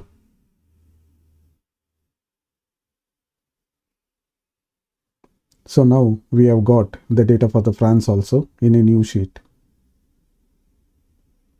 And you can rename the sheet with the correct name. I will rename as Government France.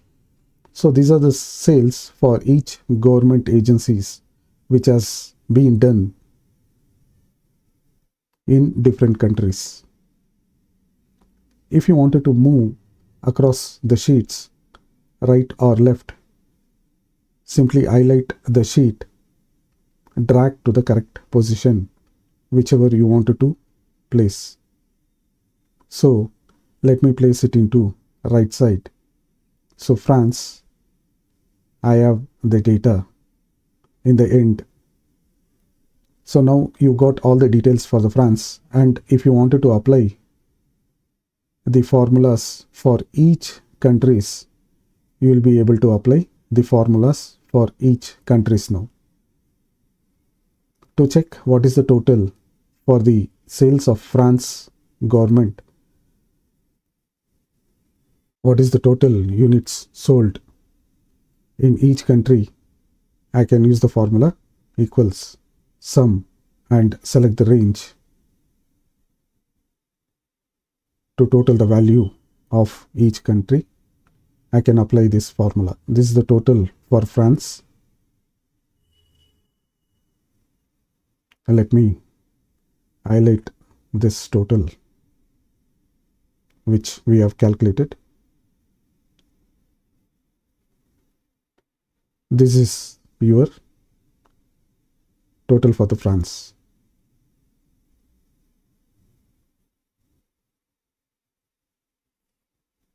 If I copy the formula across all the cells, I will be able to total the remaining data also. Let me copy the heading so that it will be easy to identify for what we have calculated.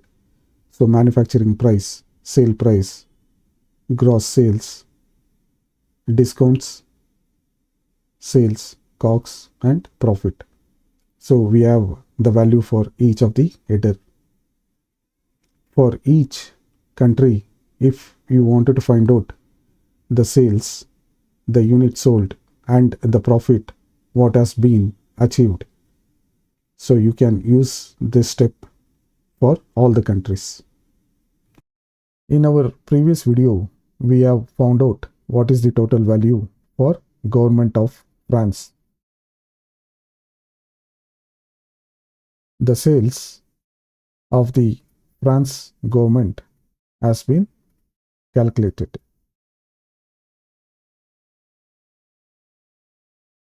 We will use another function which is called average, and also we will use minimum and maximum function as well in this exercise.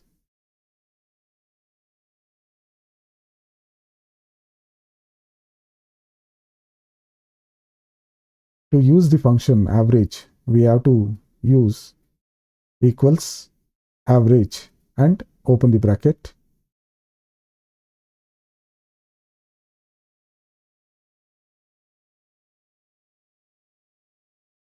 If you see in the formula bar, we have equals average, and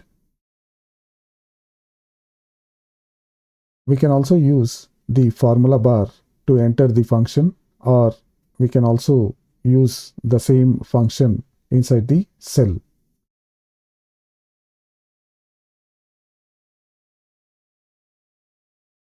Equals average.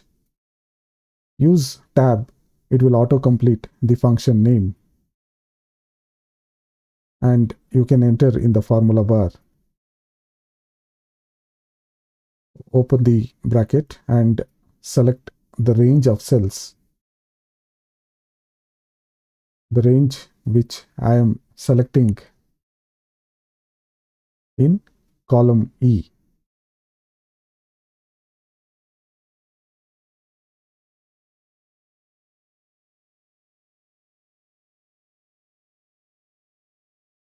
So we got the average unit sold for the government of France.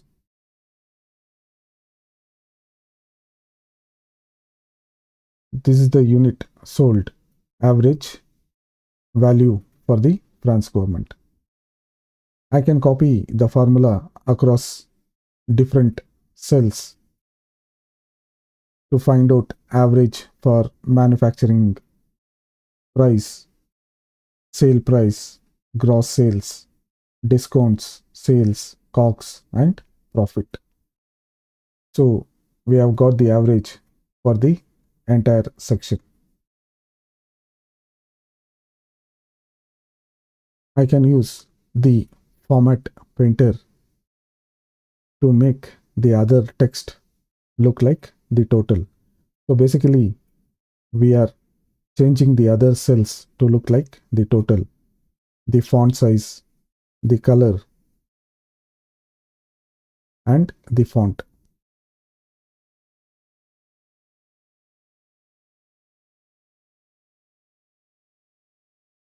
Let us use the function for minimum equals minimum, open the bracket, and select the range, and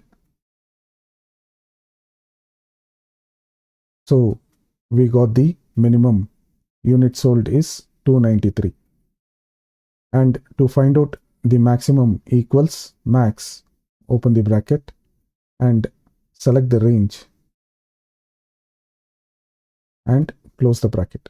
So it will find the maximum unit sold. So similarly, I can copy the function across other cells. I can drag the function to other cells. The function has been copied. So we have got the result as, so we got the result for minimum and maximum as well. So this is how we will be able to find out average, minimum, and maximum using the financial data set. So initially we had a very big data set.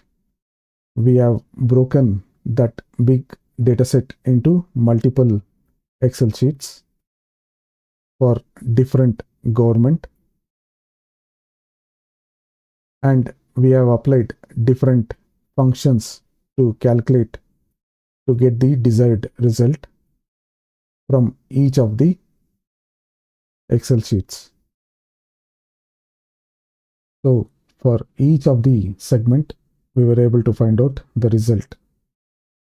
Similarly, we can copy the header from Government of France to Government of Canada, and we can also apply the same function whatever we have applied for Government of France and calculate to get the desired result. In this episode, let us try and understand how the function median works in Excel. Median is a function in Excel which will find the middle number. If I have a series of numbers like this, if the series of numbers count is odd, then we have to use a different calculation. If the series of numbers in the range is even, the count is even, then we have to use a different calculation.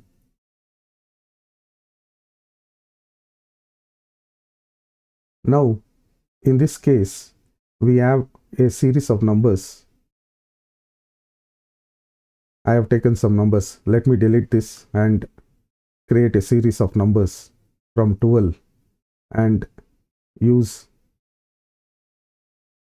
series. So I wanted to find out the median in these numbers. Since the count is 8, if I apply the formula median, select the range,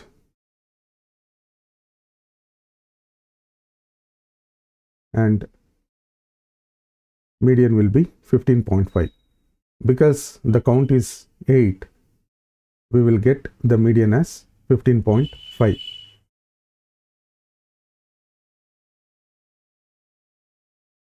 If the count of numbers are odd, like this: 12, 45, 65, 77, 98, 34, and 53. I will stop this, and I have used some random numbers, and the count is odd numbers. I will find the median for this odd count of numbers equals median.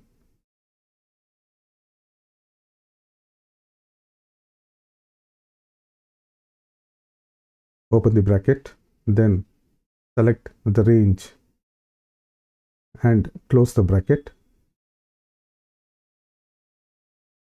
Now you will get to see the median is 53. Out of these numbers, 53 will be the middle number.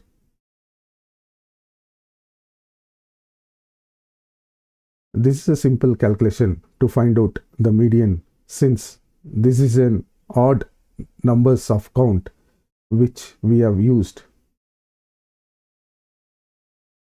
the result as 53. But how did the Excel calculate when the count of numbers is even? What the median function will do is basically equals sum and take both the numbers which are in middle. Because the numbers are in series, we have to take the middle number 15 plus 16. If you have a random number, then that will be a different case. Now we will get the result as 15.5. This is how the Excel will operate when the series of numbers and the count is even. When the count is odd, it is very straightforward and easy for the Excel to find out the median in a given range of value. So we are working on a financial data. So let us apply the same function, the median function, to find out the result for the financial data set. The function is same, equals median, and open the bracket and select the range of cells on which we wanted to find out the median. Because if you see, the numbers are not in sequence or series. These are all random numbers. On these numbers, Excel has to find out the middle number.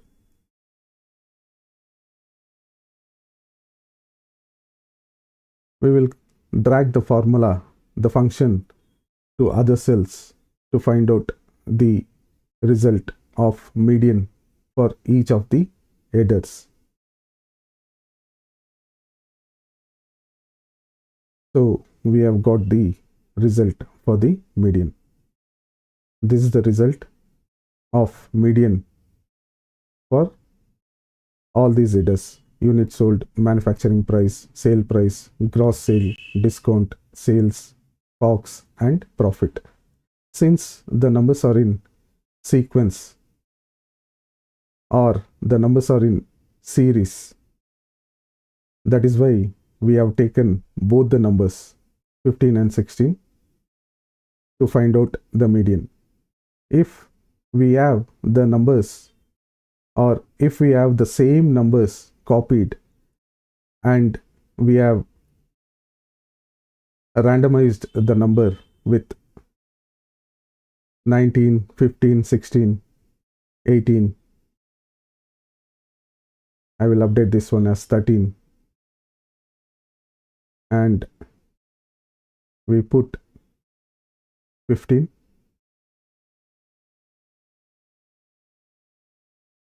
we will use 15.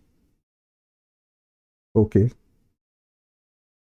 We have to get the same result even though the numbers are in random.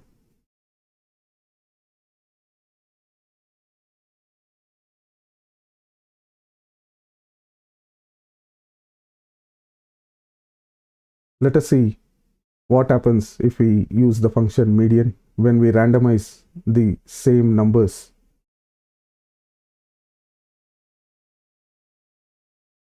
And select the range and close the bracket. So we have the same result, which is 15.5, even if we randomize the numbers. It is not the numbers how it is placed. Median is calculating out of all these numbers which number sits in middle. It will take those two numbers and use the median function to get the result.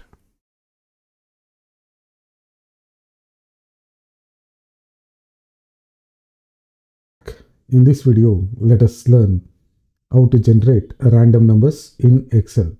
In case if you wanted to do any kind of sample data analysis and sample calculation, you can generate random numbers in Excel and use this generated random numbers to work on your demo project. To generate random numbers in Excel, there is a formula which is called RAND between. I need to use equals RAND between and open the bracket and enter 200, 1000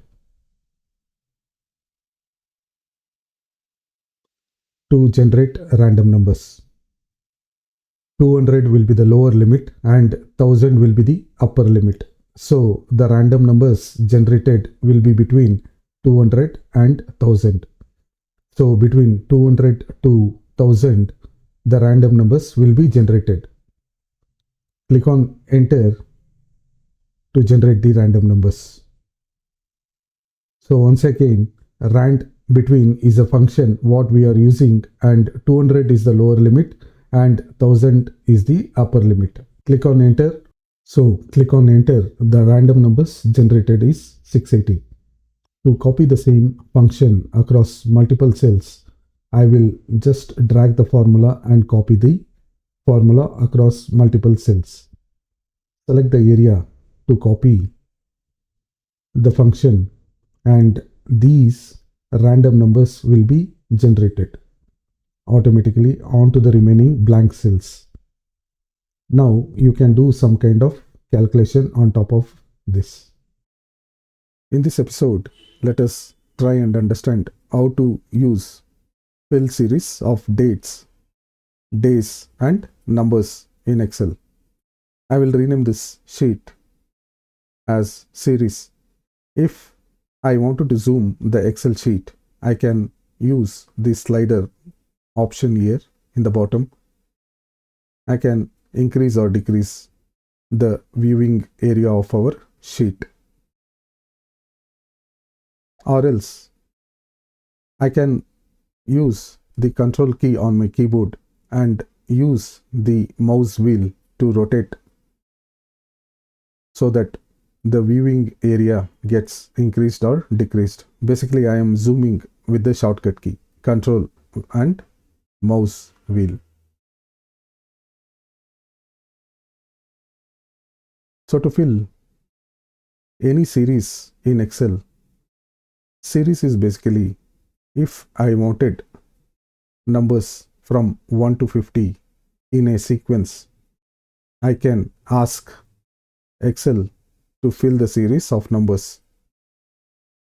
Enter the number 1 in one cell and drag the cursor till 50. You will see the same number has been copied.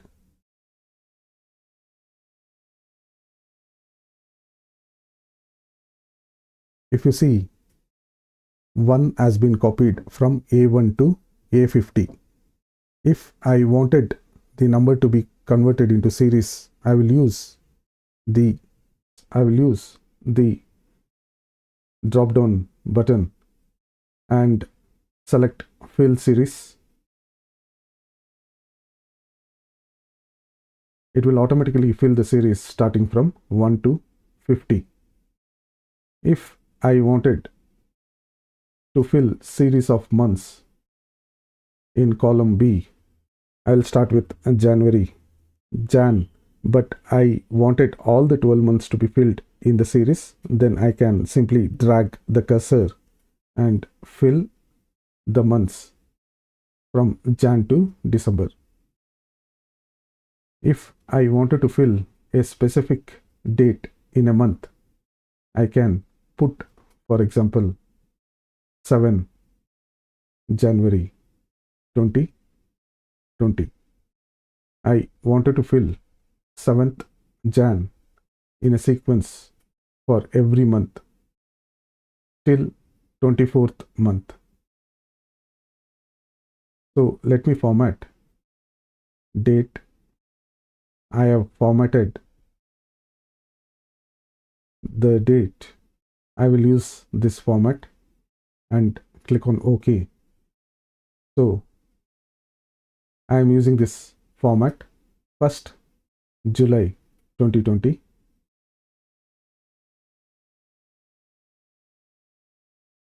for July 07 and 01 for Jan. So 7th Jan 2020, 07 Jan 2020, and drag the cursor till 24th month. If I have some kind of monthly payments to be made for 24 months and I wanted to fill the dates in a series, I can simply use this option. I have applied. Select the option for months from this drop down button. I will select fill months. So it has filled for months in a series. So if I wanted to pay something on 7th Jan, starting from 7th Jan to 24 months,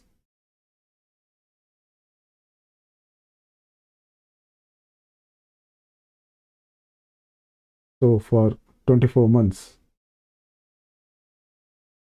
I have to pay 2000. And this is not the only thing to use for a series. If you have an existing data and you wanted date to be used in a sequence in a series, you can use for that also.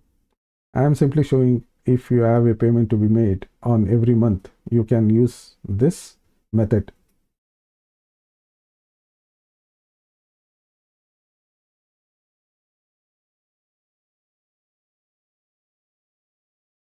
Let us do another example. In this example, we will use the series for the weekdays. If I wanted to fill the series starting from Monday to Sunday, I will enter Monday. And if I wanted to fill the series from Monday to Sunday, I will simply drag the cursor. Excel will automatically understand and fill the series starting from Monday to Sunday.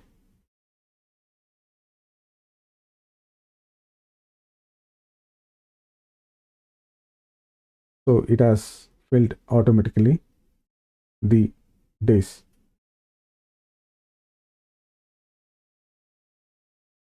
In this episode, let us see some of the options which are available for conditional formatting. If I wanted to use conditional formatting, I have to click on the home and I have to come to conditional formatting. When I say conditional formatting, there are two methods which we can use for formatting any given data. For example, if I enter some text in D78, I will enter largest number text. It has automatically taken the format which was there above in median. So it has taken the same format as median. If I wanted to change the format similar to the blank cell, I don't want to apply any color, any font size or font type for D78. I wanted the D78 to be applied with the same format as similar to D80, which is nothing but the blank cell. For that, what I have to do is select the cell, which is the blank cell, and select the format painter and click on the cell on which you wanted to apply the format. This is the format painter brush which you can use to change the format.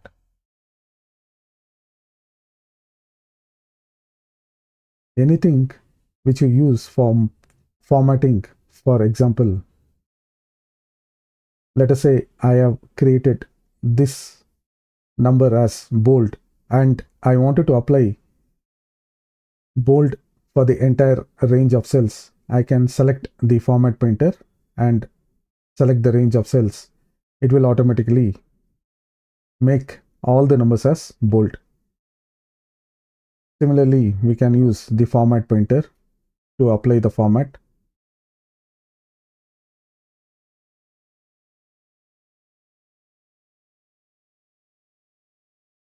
For conditional formatting, we need to go to Home again. We need to use conditional formatting, which is in the Home menu.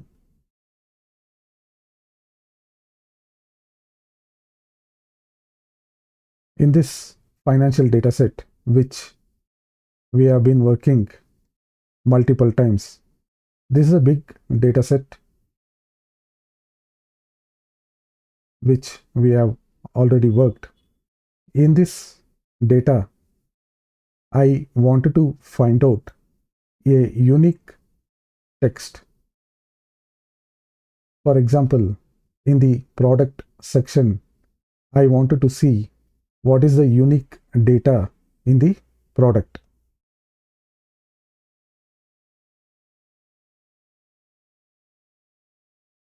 For that, I can highlight the entire range of cells, or else I can select only the C column, or I can select only the range of the product section.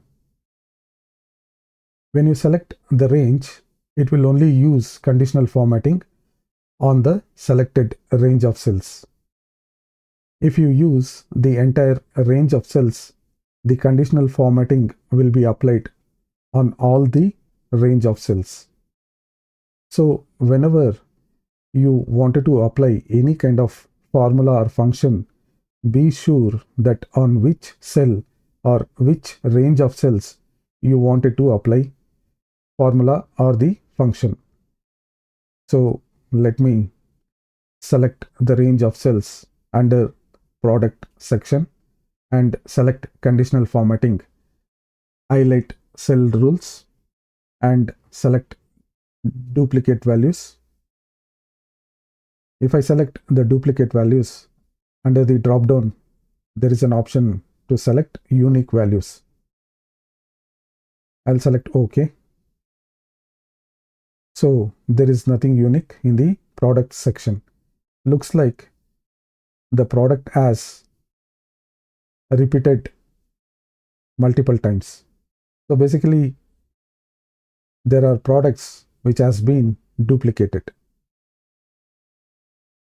I will again use the conditional formatting to find out the duplicate data in the product section. Now I wanted to highlight the text which is duplicate with some color code. I can choose how the duplicate values should appear.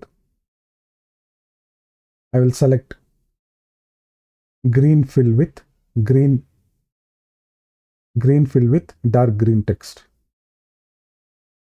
So looks like under the product section, all the data or all the products are duplicated. So the product names have repeated multiple times. But our idea was to find out the unique data in the product section. So what is unique? Let me add some more data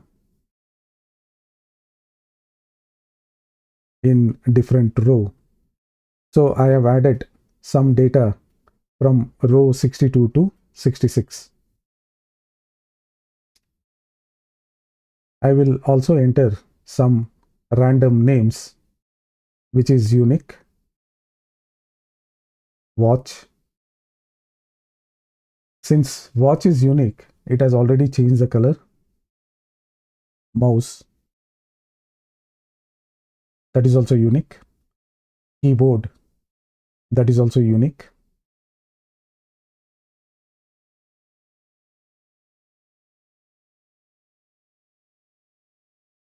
Hard disk. That is also unique. And monitor. That is also unique.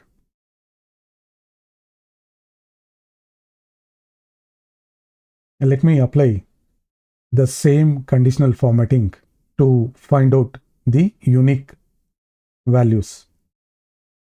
Click on Home again, click on Conditional Formatting, come to Duplicate and select Unique.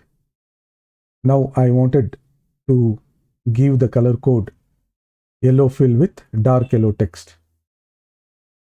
Now we got the unique data under the product section.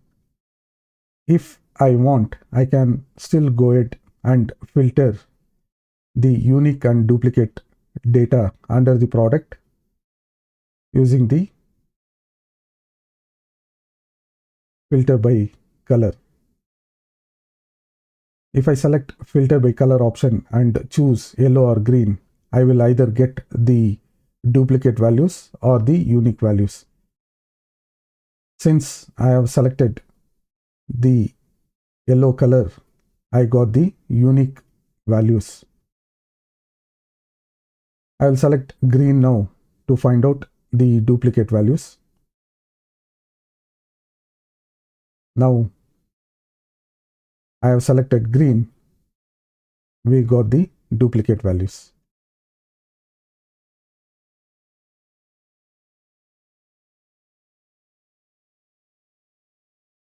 In this video, let us use the conditional formatting and find out a specific text so that we can find data for that specific text. For example, if I wanted to find some specific text out of the entire range of cells which I have highlighted, I can select the range of cells and click on Conditional Formatting, highlight Cell Rules, text that contains Conditional Formatting, highlight Cell Rules, select text that contains.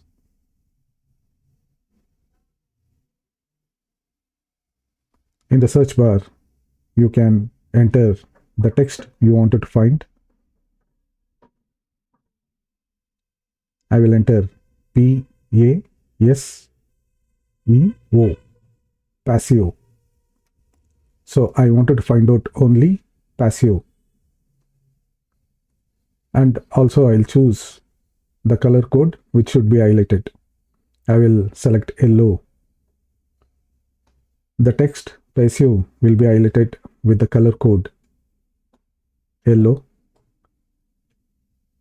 Similarly, I will use the filter option, and I can use the filter option and filter by color to choose only the color which is related for passive, which is yellow color. The color which I have given is yellow color, so I will select the yellow color and it will filter only the yellow color. So we have found out the specific text and also we are able to filter for that data. So once you use the conditional formatting and you don't want the conditional formatting to be applied in the worksheet, so you can click on conditional formatting, clear rules. You can select clear rules from entire sheet or clear rules from selected cells if you have only selected part of the range. So I'll select clear rules from entire sheet. The conditional formatting will be removed from this sheet. Now I wanted to find out conditional formatting on any other specific data. You can go back and use conditional formatting by selecting the option. Thank you. That's it for this video.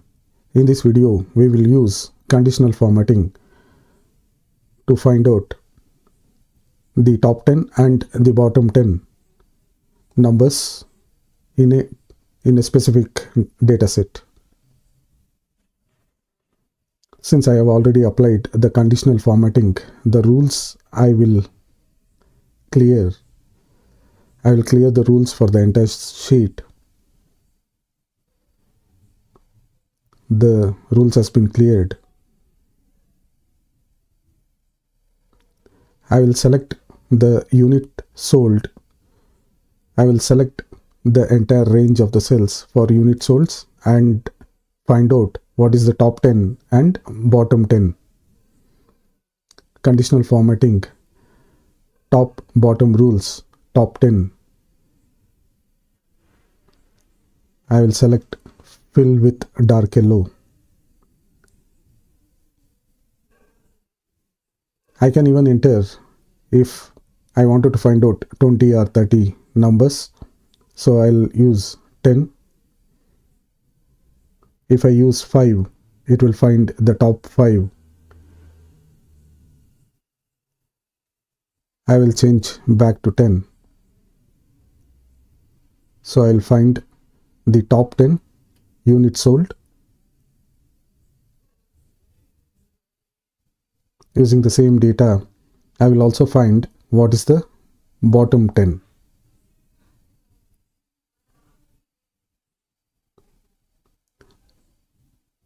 I have selected bottom 10 items and fill the data with dark green text. You are able to see some of the values are filled with dark yellow and some of the values are filled with dark green. I can filter the data now for bottom 10 and top 10. If I filter by color and select yellow, it is showing top 10. If I select green color, it will show the bottom 10. Now we can see the bottom 10 units sold and top 10 units sold by filtering with the color.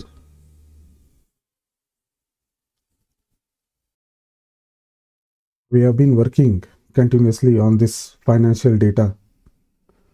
If you see, we have done some calculation based on the data what we have got, but there are some format which is missing. For example, we have calculated the manufacturing price, but we have not used that symbol. The currency symbol of dollar is not used. Similarly, in sales price, gross sales also, we have not used the symbol.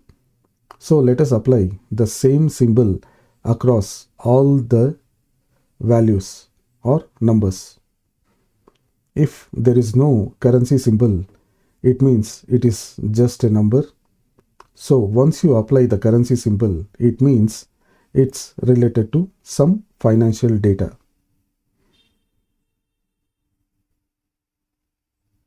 To apply the financial currency symbol, I have to click on the cell which has the currency symbol already there. Click on the format. Click on format first. You need to select this. Click on format and then select the cell on which you wanted to apply the format. You can see the format has been changed now. It is showing with the currency symbol. If you wanted to apply to the entire range of cells, you can simply select the format and apply to the entire range of cells. Like this. So now the formatting is complete. You have applied the currency symbol. In case if you wanted to manually apply symbol to any of the numbers, 1000, and I wanted to apply the currency symbol for this, you right click and say format and currency, then you select the symbol for the currency, which is $, and select the symbol in this format option, dollar symbol. I have selected dollar. I am placing the decimal places as 2, that is okay for financial data. You can see I applied the format using the currency and apply the symbol as dollar. But this format and this format is not correct. If you see, the dollar symbol is somewhere at the left side, but here the dollar symbol is right next to the numbers. So I wanted to make this to look like this. So I'll simply click on this and right click and save format and use accounting. So now you have the dollar in correct place.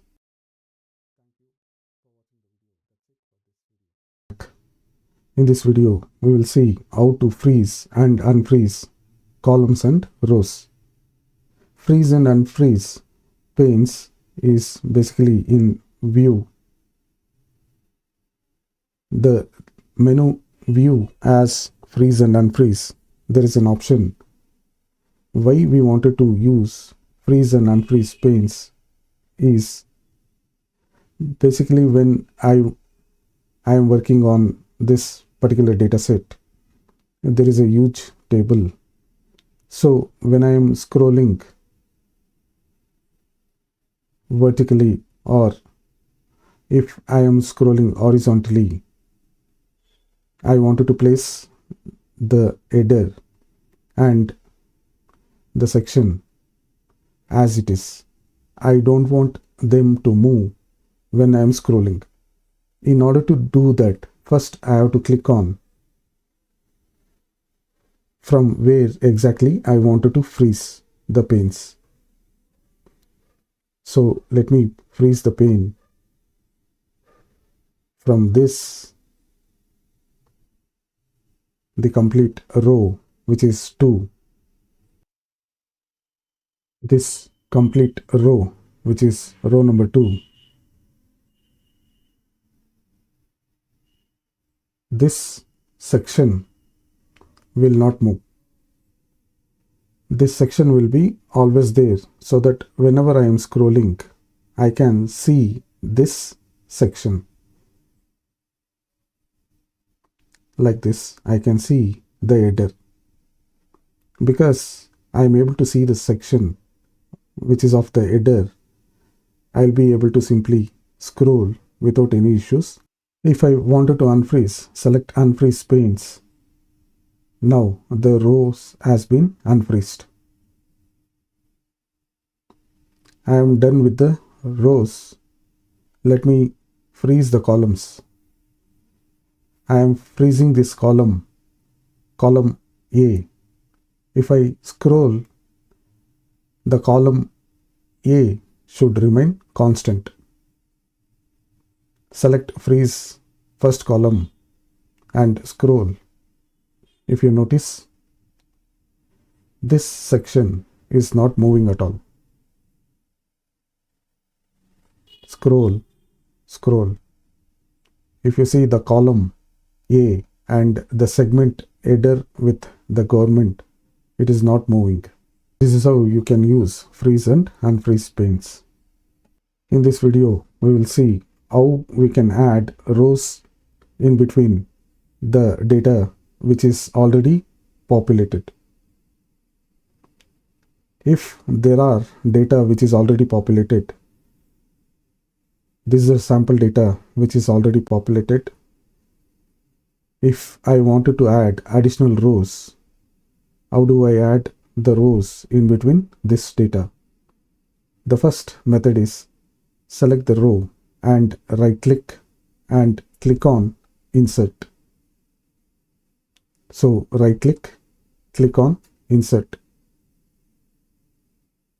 The cursor will change to plus. Right click and click on insert. You will see there is a new row which is added. You have added a new row. If one row is not enough and you wanted to add multiple rows, you need to repeat the operation again. Right click and click insert to add another row. Click on insert again to add one more row. So you need to repeat the operation to add multiple rows.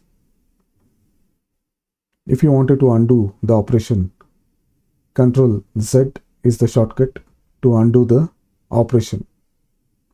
Ctrl plus Z to undo whatever rows you have added. If I wanted to add the rows once again, I will select the row and click on insert. Now there is a new row which has been added. If I wanted to add multiple rows, there is a shortcut key. Ctrl plus Y is the shortcut key. Just press Ctrl and Y together. You will add multiple rows. If you notice, the rows are getting simply added if you press Ctrl and Y. If you press Ctrl and Z, you will undo whatever rows you have added. If I wanted to add the rows in between the data, I will select the rows and I wanted to have alternate rows to be blank rows. I will select the rows and select the rows and click on insert. You will see there is a new row which is a blank row which has been added for every alternate rows.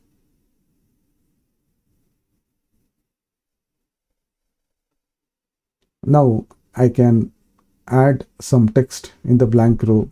I can even enter some text in the blank row. For example, government, France. I will add some more text, bags, and enter low.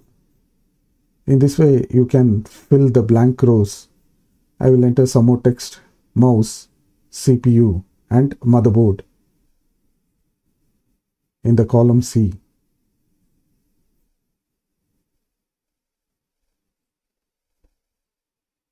I will add motherboard. Then I will also enter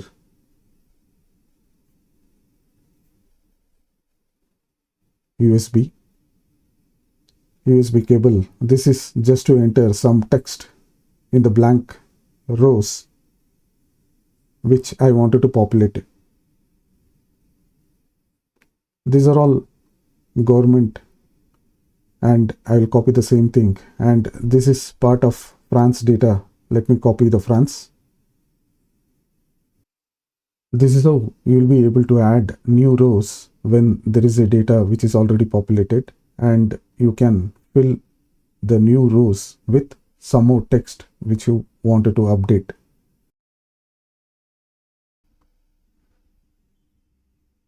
In this video, we will see how we can add rows in between the data which is already populated. If there are data which is already populated, this is a sample data which is already populated. If I wanted to add additional rows, how do I add the rows in between this data? The first method is select the row and right click and click on insert. So right click on insert. The cursor will change to plus, right click and click on insert. You will see there is a new row which is added. You have added a new row. If one row is not enough and you wanted to add multiple rows, you need to repeat the operation again. Right click and click insert to add another row. Click on insert again to add one more row. So you need to repeat the operation to add multiple rows.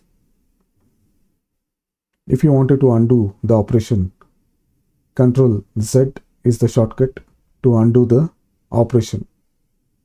Ctrl plus Z to undo whatever rows you have added. If I wanted to add the rows once again, I will select the row and click on insert.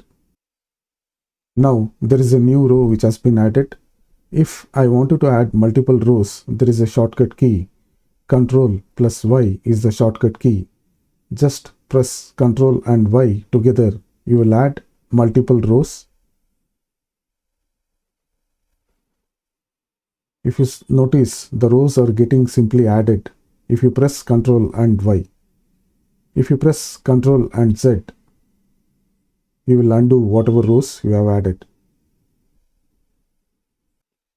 If I wanted to add the rows in between the data, I will select the rows and I wanted to have alternate rows to be blank rows. I will select the rows and select the rows and click on insert.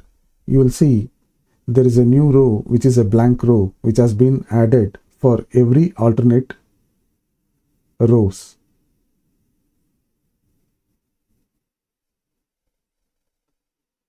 Now I can add some text in the blank row. I can even enter some text in the blank row. For example, government, France. I will add some more text, bags, and enter low. In this way, you can fill the blank rows. I will enter some more text, mouse, CPU, and motherboard in the column C.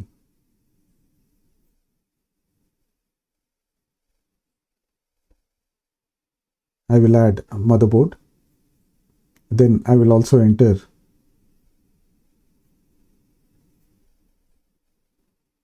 USB cable. This is just to enter some text in the blank rows which I wanted to populate.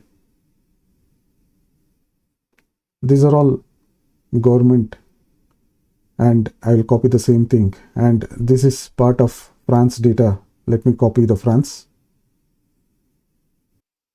This is how you will be able to add new rows when there is a data which is already populated, and you can fill the new rows with some more text which you wanted to update. Back. In this video, we will learn how to use filter and sort option. If I wanted to do the filter, I will select the range of data, then use the filter option. Now, if you see, there are year with 2014 and 2013, but I wanted to sort this with 2013. So this will sort with ascending order. If I click on A to Z, it will sort with ascending order. So you have the 2013 first, then you have 2014 next.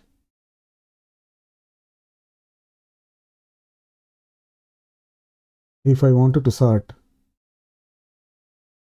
in a reverse order, which is descending order, I can select Z to A.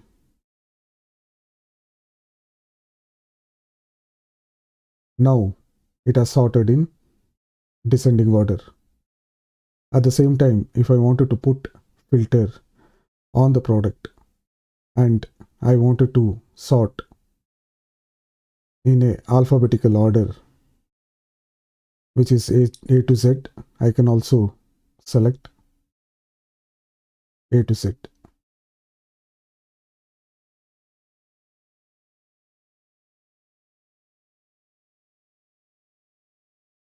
If you notice, once you have applied the filter and sorted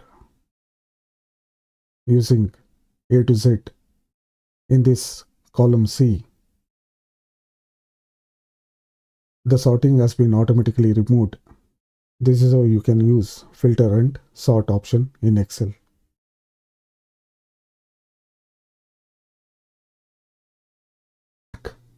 In this video, we will see how to use AutoSum function in Excel.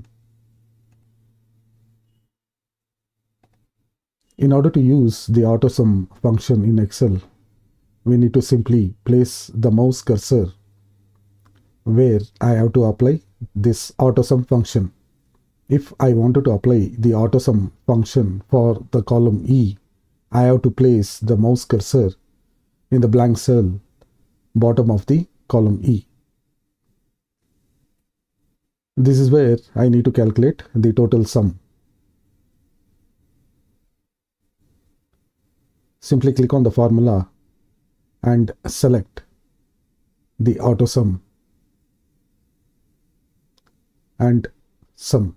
It will highlight the entire range of cells for the E column which needs to be calculated for the total. You will see the total when you press the enter. This is the total for the column E. This is how we can calculate using the AutoSum function. If I wanted to use the same function for the manufacturing price, I will click on the AutoSum again.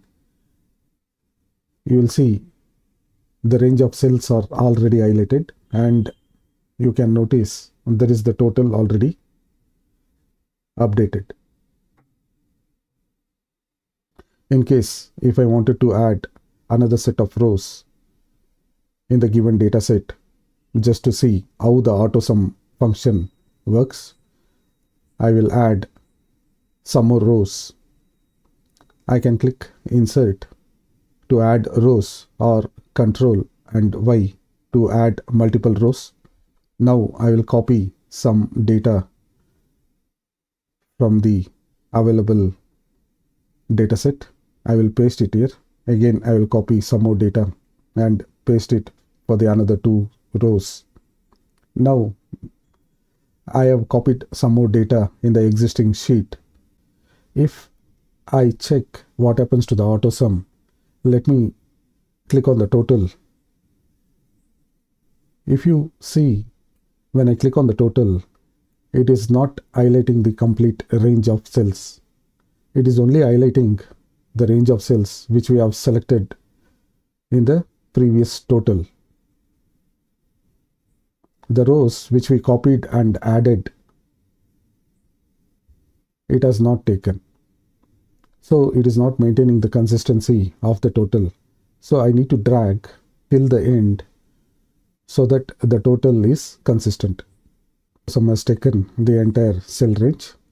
For the other column F, manufacturing price, it has also not taken, so I will drag the formula so that it will take the entire cell range.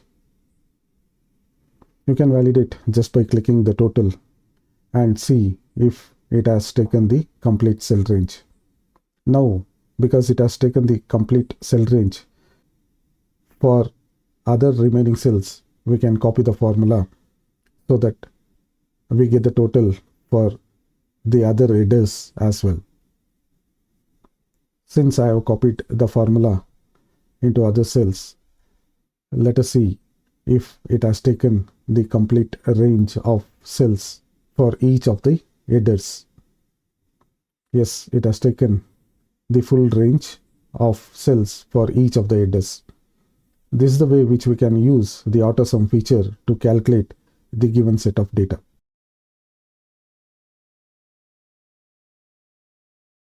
Good. In this video, we will see how we can use the convert formula to convert from one unit to another unit.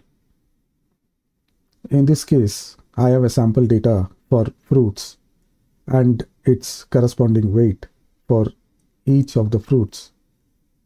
The unit is in kilogram.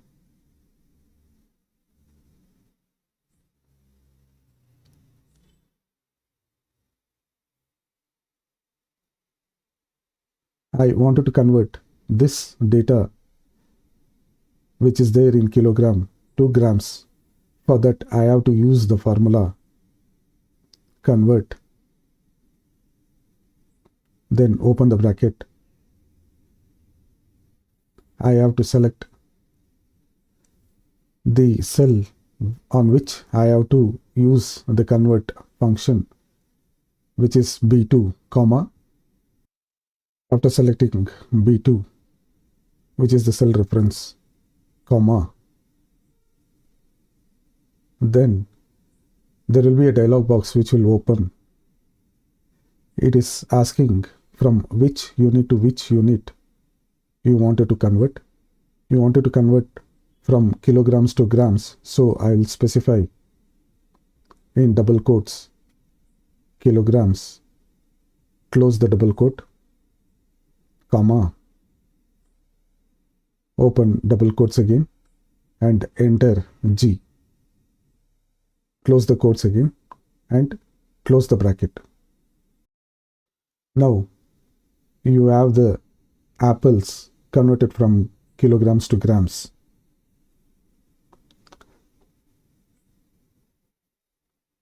The value of 1500 has been converted to grams now.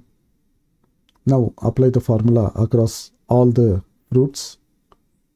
Now we have got the conversion for the entire fruits from kilogram to grams.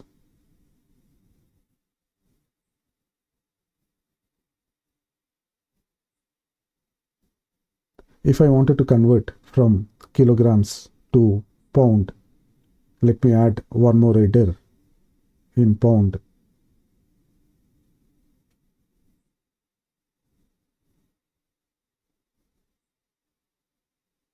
And use the formula convert again equals convert, open the bracket, select the cell reference, which is B2, which I wanted to convert. After that, in double quotes, mention LBM for pound. Sorry, I need to mention kg. Close the double quotes, comma. In double quote, you need to mention LBM and close the double quote and close the bracket. So you are converting from kilogram to pound. LBM is the key which is used for pound. Since you are converting from kilogram to pound, you need to mention kilogram first and then you need to mention LBM. Enter. So you have the data. Once you have the result, you can copy the formula for other fruits as well. Now we have converted from kilograms to pounds. In this video, let us see how we can calculate the commission for the representative who has done a certain number of sales. For example, each representative in this data set has done some sales. I need to pay the commission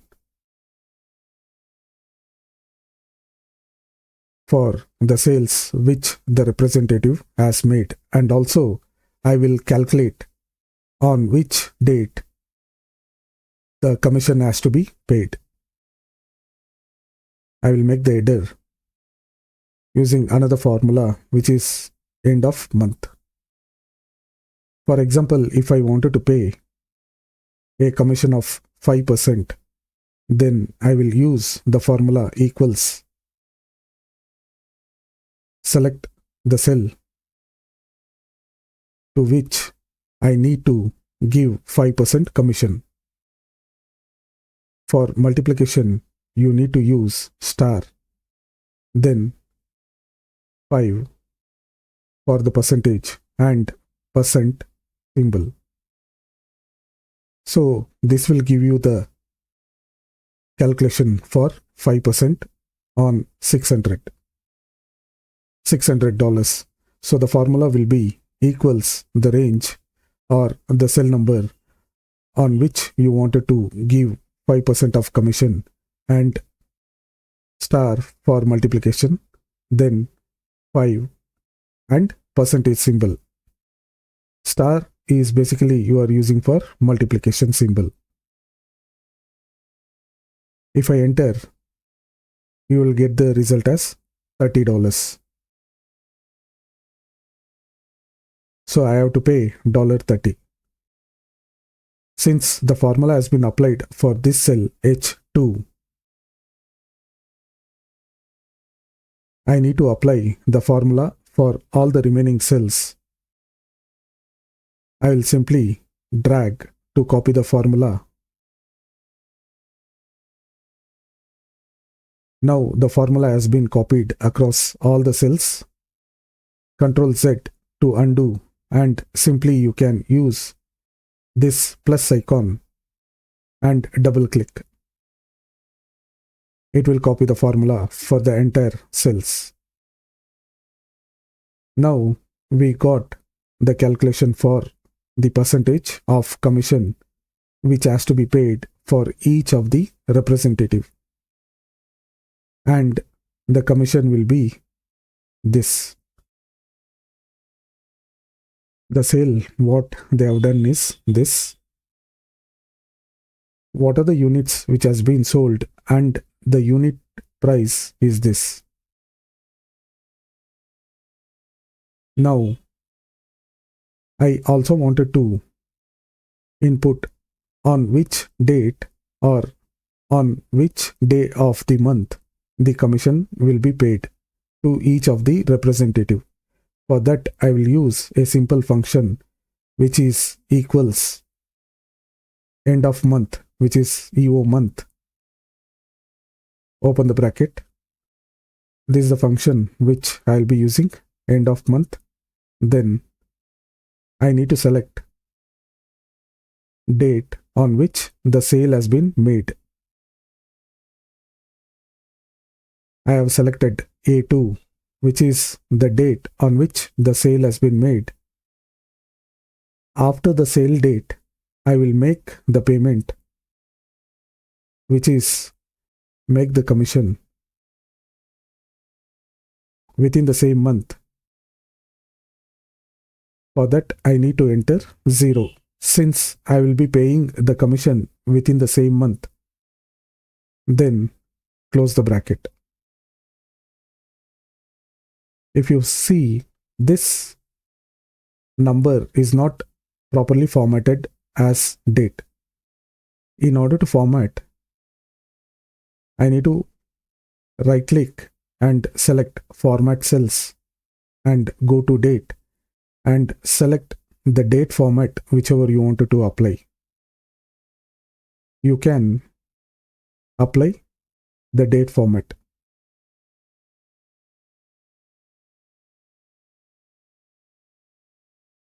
If you don't like going right click and selecting format cells and choosing the right format for the date, like this, I can simply click on one of the date and select format painter. I'll select the format painter after clicking the date, which is already there, and click on the cell which had the number which was not showing the proper date. Now we know the sale which has happened on 1st of September, the commission will be paid on 30th of September. In case the commission will be paid on the next month, then I have to choose, instead of 0, 0 is for the same month. If I enter, instead of 0, if I enter 1 year, the commission will be paid on the next month for the sale which has been done on September.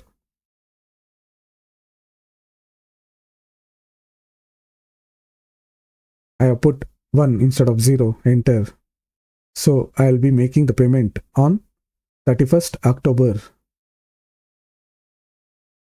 2014. So this is how you can calculate the commission which needs to be paid and also on which date the commission will be paid. Either it will be the same month or it will be in the next month. In this video, we will see how we can use concatenate function. I have taken some of the names, and on these names, I will apply the concatenate function. Let us start with the function and see how we can use the function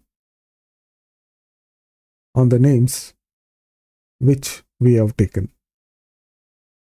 Equals, then the function concat, then open the bracket, select the cell.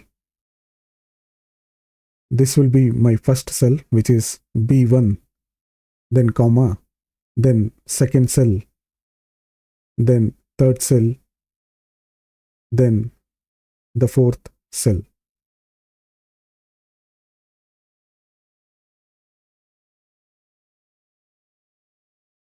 If you see the name which we have taken, it has combined into one word. Out of these 3 cells, I have concatenated into one single cell. F1 as the concatenation. So in F1, all these cell references has been combined into one single word. Similarly, we can do for other cells as well. Concat, open the bracket, B2 is the reference, comma, and select C2, which is another reference, European Union. Again, concatenate, concat, concat, open the bracket, and select the cell reference B3, comma, and C3 for Pradesh, for Arunachal Pradesh.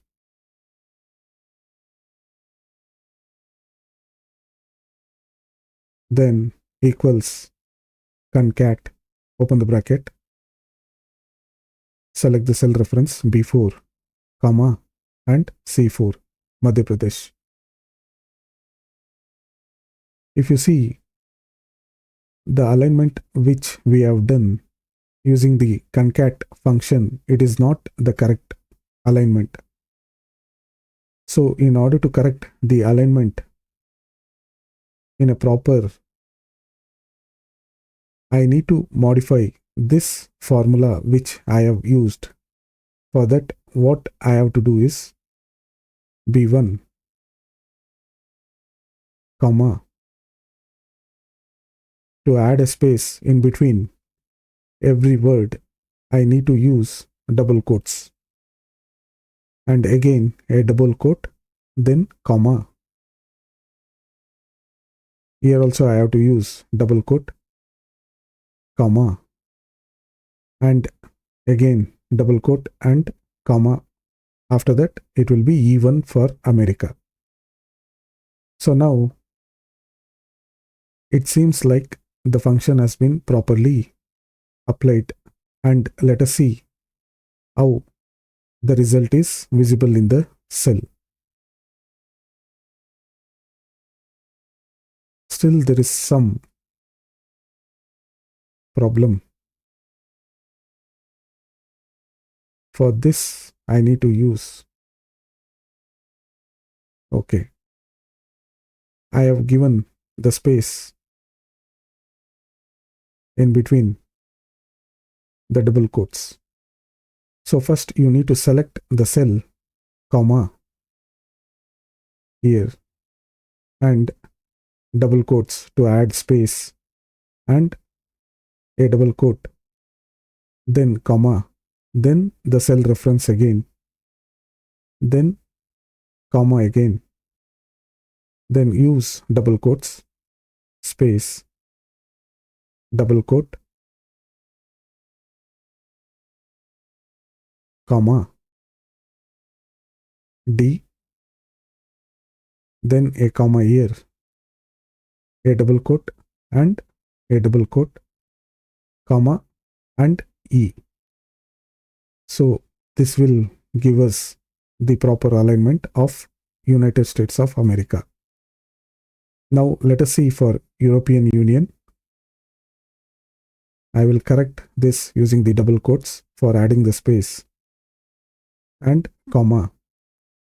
So that's it. So I got the space between European and Union.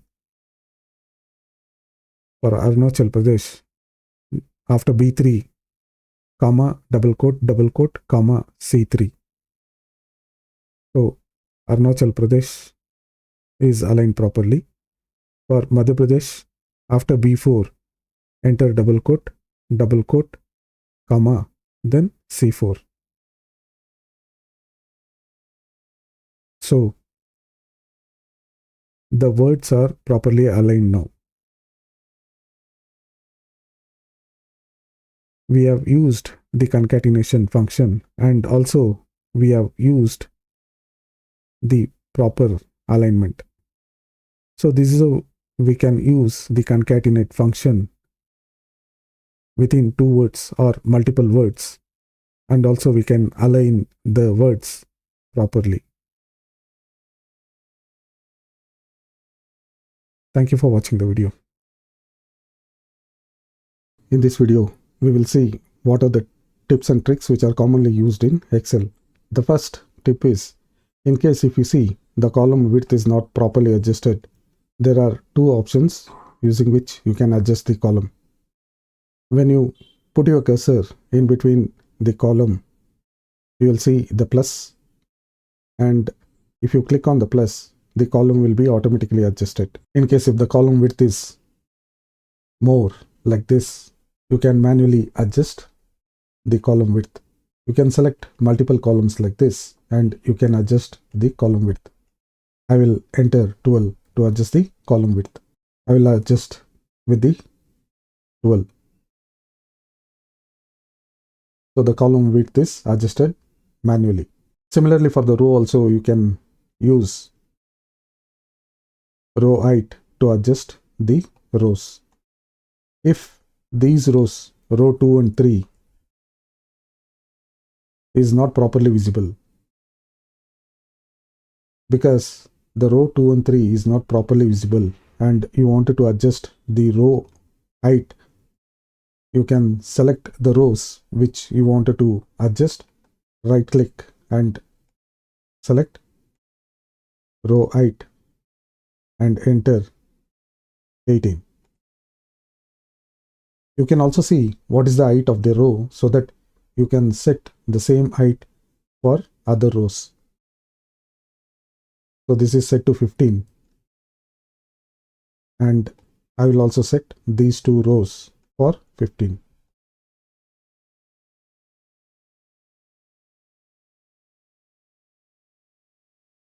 If you wanted to make all the rows consistent, click on this area and right click anywhere in the row and click row height. You can specify the row height as 18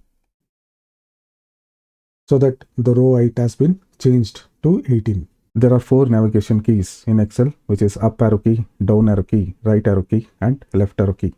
If I place the cursor in any of the cell, now I have placed the cursor in C4. This will be called as active cell. If I place the cursor here in A2, this is now active cell. Using the right arrow key, I can move right side from one cell to another cell in the column. And using the left arrow key, I can go back to the previous cells. If I use the down arrow key, I can move between the rows. If I use the up arrow key, I can move upwards. I can move upwards within the same column and different rows. So if I wanted to go to the end of the data in a particular row where there is the data, I have to use Control and right arrow key. So I'll be taken to this 600. This is the end of the data. And if I wanted to go to the start of the data in the same row, then I have to use left arrow key. If I place the cursor here, and if I wanted to go to the end of the data in this column F, I have to use Control and down arrow key. So it has taken me to the end of the data in column F. If I wanted to go to the start of the data in column F, then I have to use Control and up arrow key. This is the start of the data. If I wanted to select the entire row, I need to use Control Shift and click the mouse cursor anywhere in a particular cell and use the right arrow key to select the entire range of cells in that row. If I wanted to select column, then use the Control Shift and use the down arrow key to select entire range of cells within the column. Or if I wanted to use the keyboard shortcut, then select the cell, then use Control Shift right arrow key. It will take you to the end of the row. Then if you select the down arrow key, it will highlight the entire range of cells in this particular sheet which has the data. If I wanted to copy the header, I will use the Shift and right arrow key to highlight and copy. Then use Control C to copy. Then highlight the cell where I wanted to paste. Then use Control V to paste. Similarly, I can use the mouse to highlight the data. Then use Control C to copy. Then use Control V to paste. If I wanted to highlight a range of cells and use cut and paste, then I have to select the cell at the start, then use Shift, then select the cells using the right arrow key, then use the down arrow key to select the range of cells which you wanted to cut, then use Control X and select the cell where you wanted to paste. Use Control V to paste. Now the data has been moved to here. If I don't like the cut and paste, I wanted to undo the operation, then use Control Z to undo the operation. Now the data which was here, it has been moved to here using Control Z. If I have to highlight a particular row, I have to use Shift and right arrow key to highlight the cells. Once you highlight, I wanted to make it bold, then use Ctrl and B to make it bold. Now the data in the row 9 is bold. If I wanted to make these data in the row number 9 as italic, you need to use Ctrl and I again to make it italic.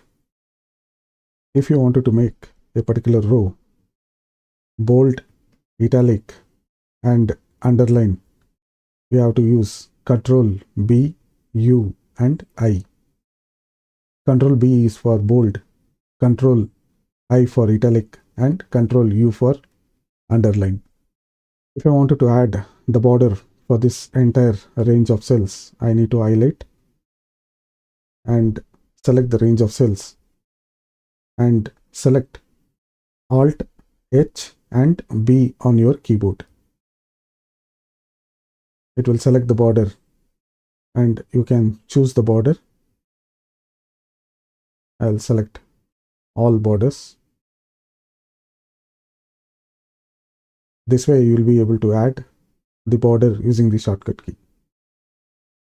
If I wanted to color a range of cells, I will select the Control key on the keyboard and select the range of cells. Use the shortcut key Alt H and H to select the colors. I will select the color and now the color has been added. If I wanted to move the range of cells which I have colored without using any shortcut key on the keyboard, just by using the mouse, I will highlight all these cells and in the edge of the row, I can see the cursor has changed to 4 corners. I will drag. I'll be able to move this. If I wanted to undo again, I have to use Ctrl Z to undo the move and it will undo the operation. If I wanted to just move only one particular row, I can highlight the row and once the mouse cursor has changed, I can simply drag and move like this. Let me undo the operation again using the Ctrl Z. Now the data has come back. So this is the data which we have moved. It has come back to its original position. If I wanted to use the clipboard section to copy and paste, there is a clipboard section here. I will click on this arrow key.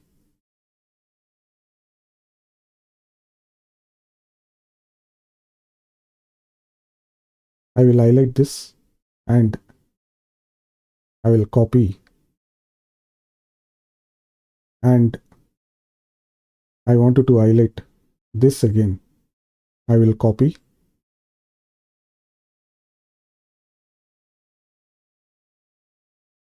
I have to choose copy. So it has copied into the clipboard. And I wanted these data for the east. Okay, let me select these data for the west. I want only the west data. So I will select copy. So once you have used the clipboard, whatever you have selected, you can only paste those items using paste all.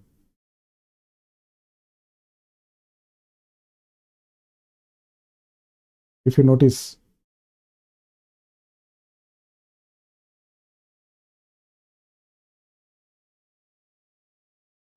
whatever you have selected, only those items has been pasted.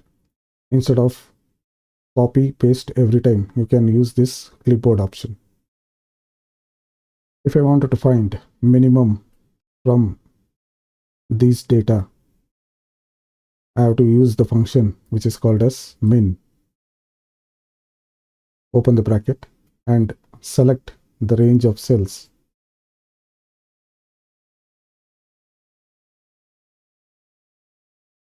This will be the minimum.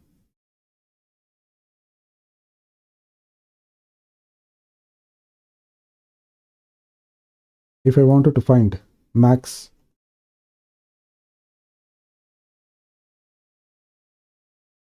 I have to use the function which is called as max. Then select the range of cells. Close the bracket. Out of these numbers, 76 is the greatest number. So this is how you can find max. If I want to use the average,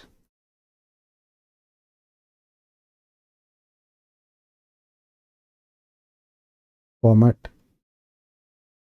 I have to use the function which is called as average.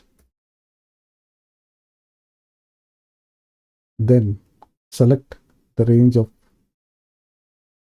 cells. Close the bracket. Out of these numbers, 38.8 is the average. So once you have found out min, max and average for units, you wanted to apply the same formula for unit price and also for the sales. You can copy the formula across the cells. If I copy the formula across the adjacent cell, then the minimum will be 20 for the unit price. And if I copy the formula for the max, 300 is the maximum. Average unit price, I get 85. And if I copy the same function to the sales, 140 will be the minimum and 300, if I copy the function from 300, I will get the maximum sales as 2280. If I copy the function from average, so for these data, this will be the average. If I wanted to add serial number for this data, I will use serial number. Then I will fill the numbers in series. If you notice, the cursor will change to the plus symbol and you will be able to drag and fill series. Now the numbers are filled in series. When you get an Excel sheet and if there are some formulas which has been applied in the Excel sheet and you wanted to know where exactly the formula has been applied, you cannot go and searching on each of the cell to find out where the formula has been applied. In this particular case, we have applied the formula in N and 11. So if I select the range of the cells and click on find and select, go to special, select the formulas, you disable logical and errors and select only these two. You need to go to Home and then find and select and click on go to special, then select formulas. You select these two options. You will see wherever the cells are using the formula, it will be highlighted. If I click OK, the cells which contains the formula, it gets highlighted.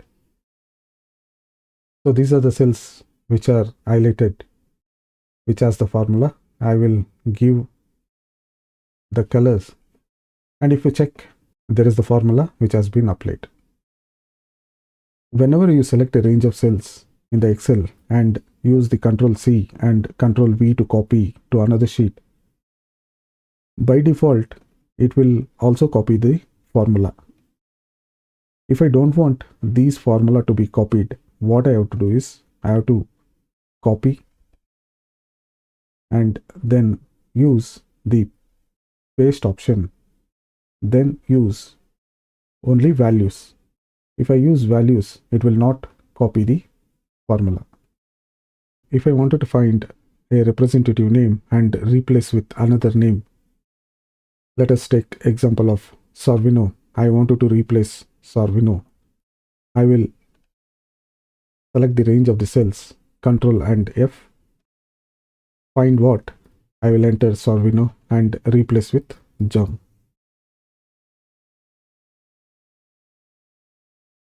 I will replace with John and I will replace all. It has made 4 replacement.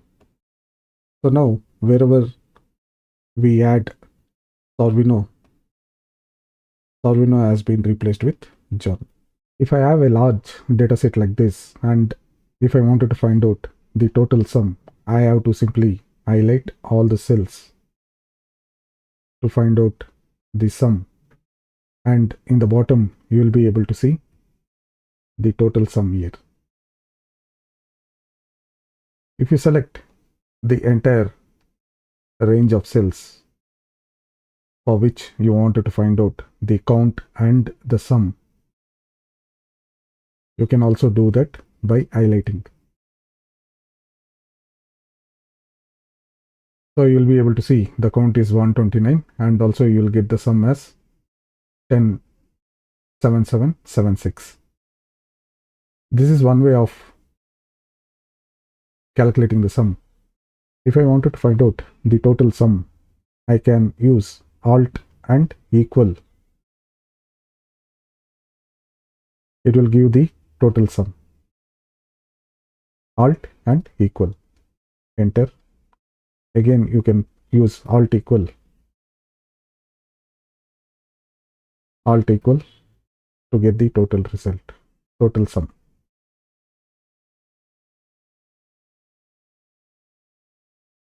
In this given data, if I wanted to find a particular item, how many times it has been repeated. For example, in this column D, if I wanted to find how many times this pen item has been repeated, I can use the formula COUNTIF and I need to select this entire range.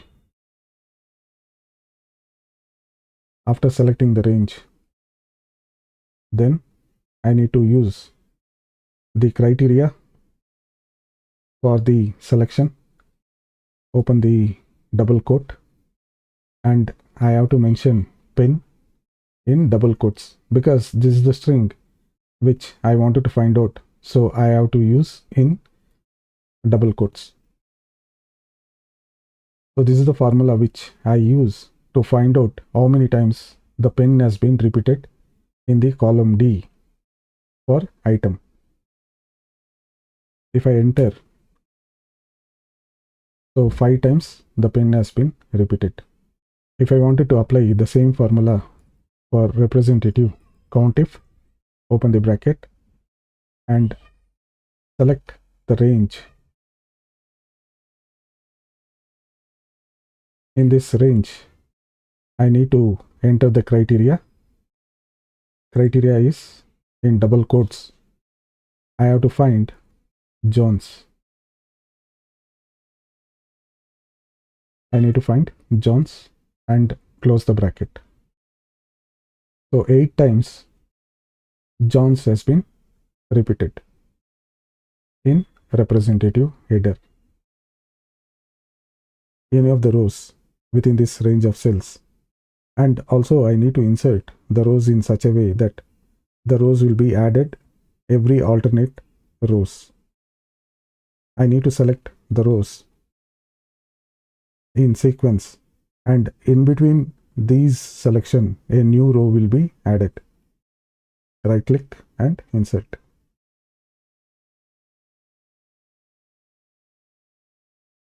So there is a new row which has been added.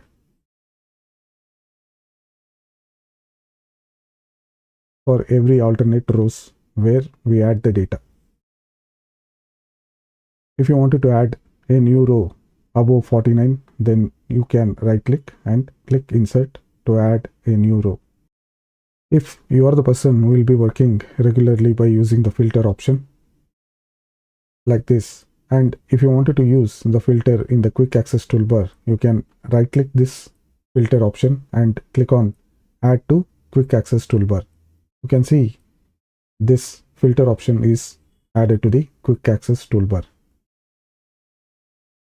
So I can click here and click on the quick access toolbar instead of going to data.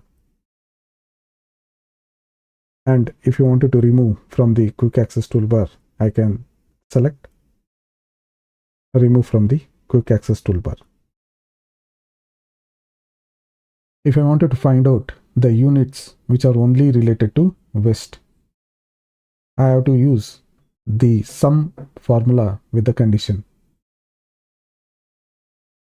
So I'll enter West and I will use the function sum if, then open the bracket. I have to select the range. I will select the range from where the West has to be looked into, and comma, and the criteria is West. From the column B, it has to look for West, and comma again, and what it has to do the total for. It has to do the total for units in West region, and close the bracket. So we have total 231 in the West. Similar way, if I wanted to find out how many units has been sold by a representative, if I take example of Howard, then I have to use the function equals sum if, then open the bracket, then select the range from where Howard has to be looked into, comma, and the criteria is this, comma, and range of units sold. Close the bracket. For Howard, there are 125 units which has been sold by Howard. Whenever you have a range of cells and you have the header, you will filter the header and select, for example, region. And if you wanted to find out for the region how many sales has been happened, it will show the total, but this total is not right. Whenever you filter, it is going to show the entire total. If you see, the total is same even if you filter or if you don't filter. If I filter for the representative and I wanted to see what is the sales which has been done by Johns, then it is not reflecting the proper total for the Johns. In order to use the total, whenever I use the filter for a particular representative or region, then I have to use subtotal. I have to use the subtotal. Let me format. I have to use the function for subtotal equals sub and highlight and enter the tab so that it will automatically populate. Because I am using the sum, I have to choose 9 and comma, then I have to select the range.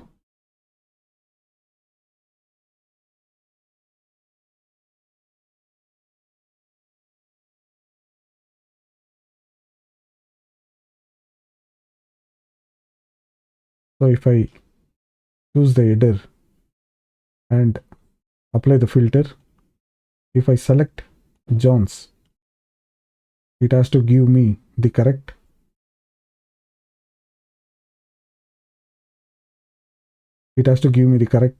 total for Johns, whatever units has been sold.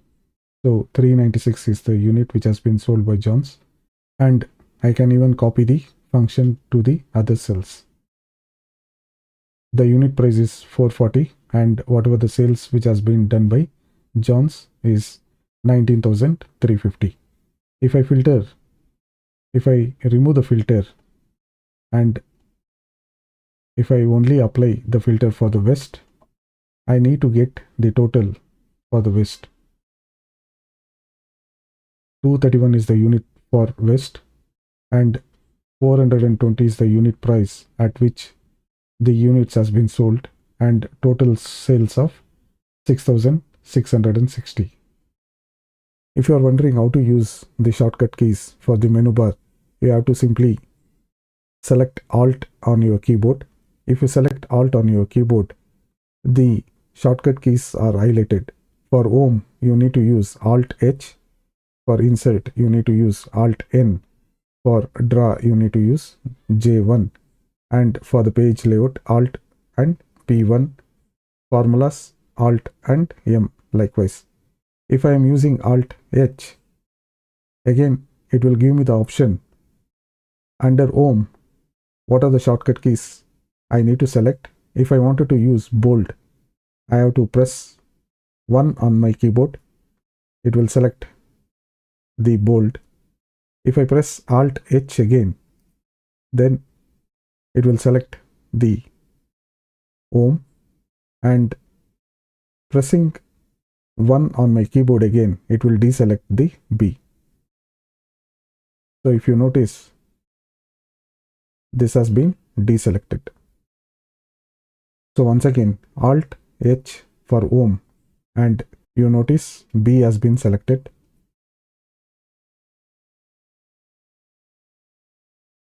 Use the 1 on your keyboard again to deselect. Alt H and 1 on your keyboard to deselect. Again Alt and H. If I wanted to use underline, then I have to press the 3. So underline option I will get. If I go to the previous menu, then Alt J1 for drawing. Alt and J1. Likewise, you can use the Alt key and select whatever the shortcut keys which are available. If you have a range of cells and if you see something like this, like some of the texts are bold and some are colored and some are not properly formatted. So in case if you wanted to format the range of cells, you can select the cell and click on Format Painter. You wanted to apply the same kind of format which is in the circled cell, and I will apply the same format for the text.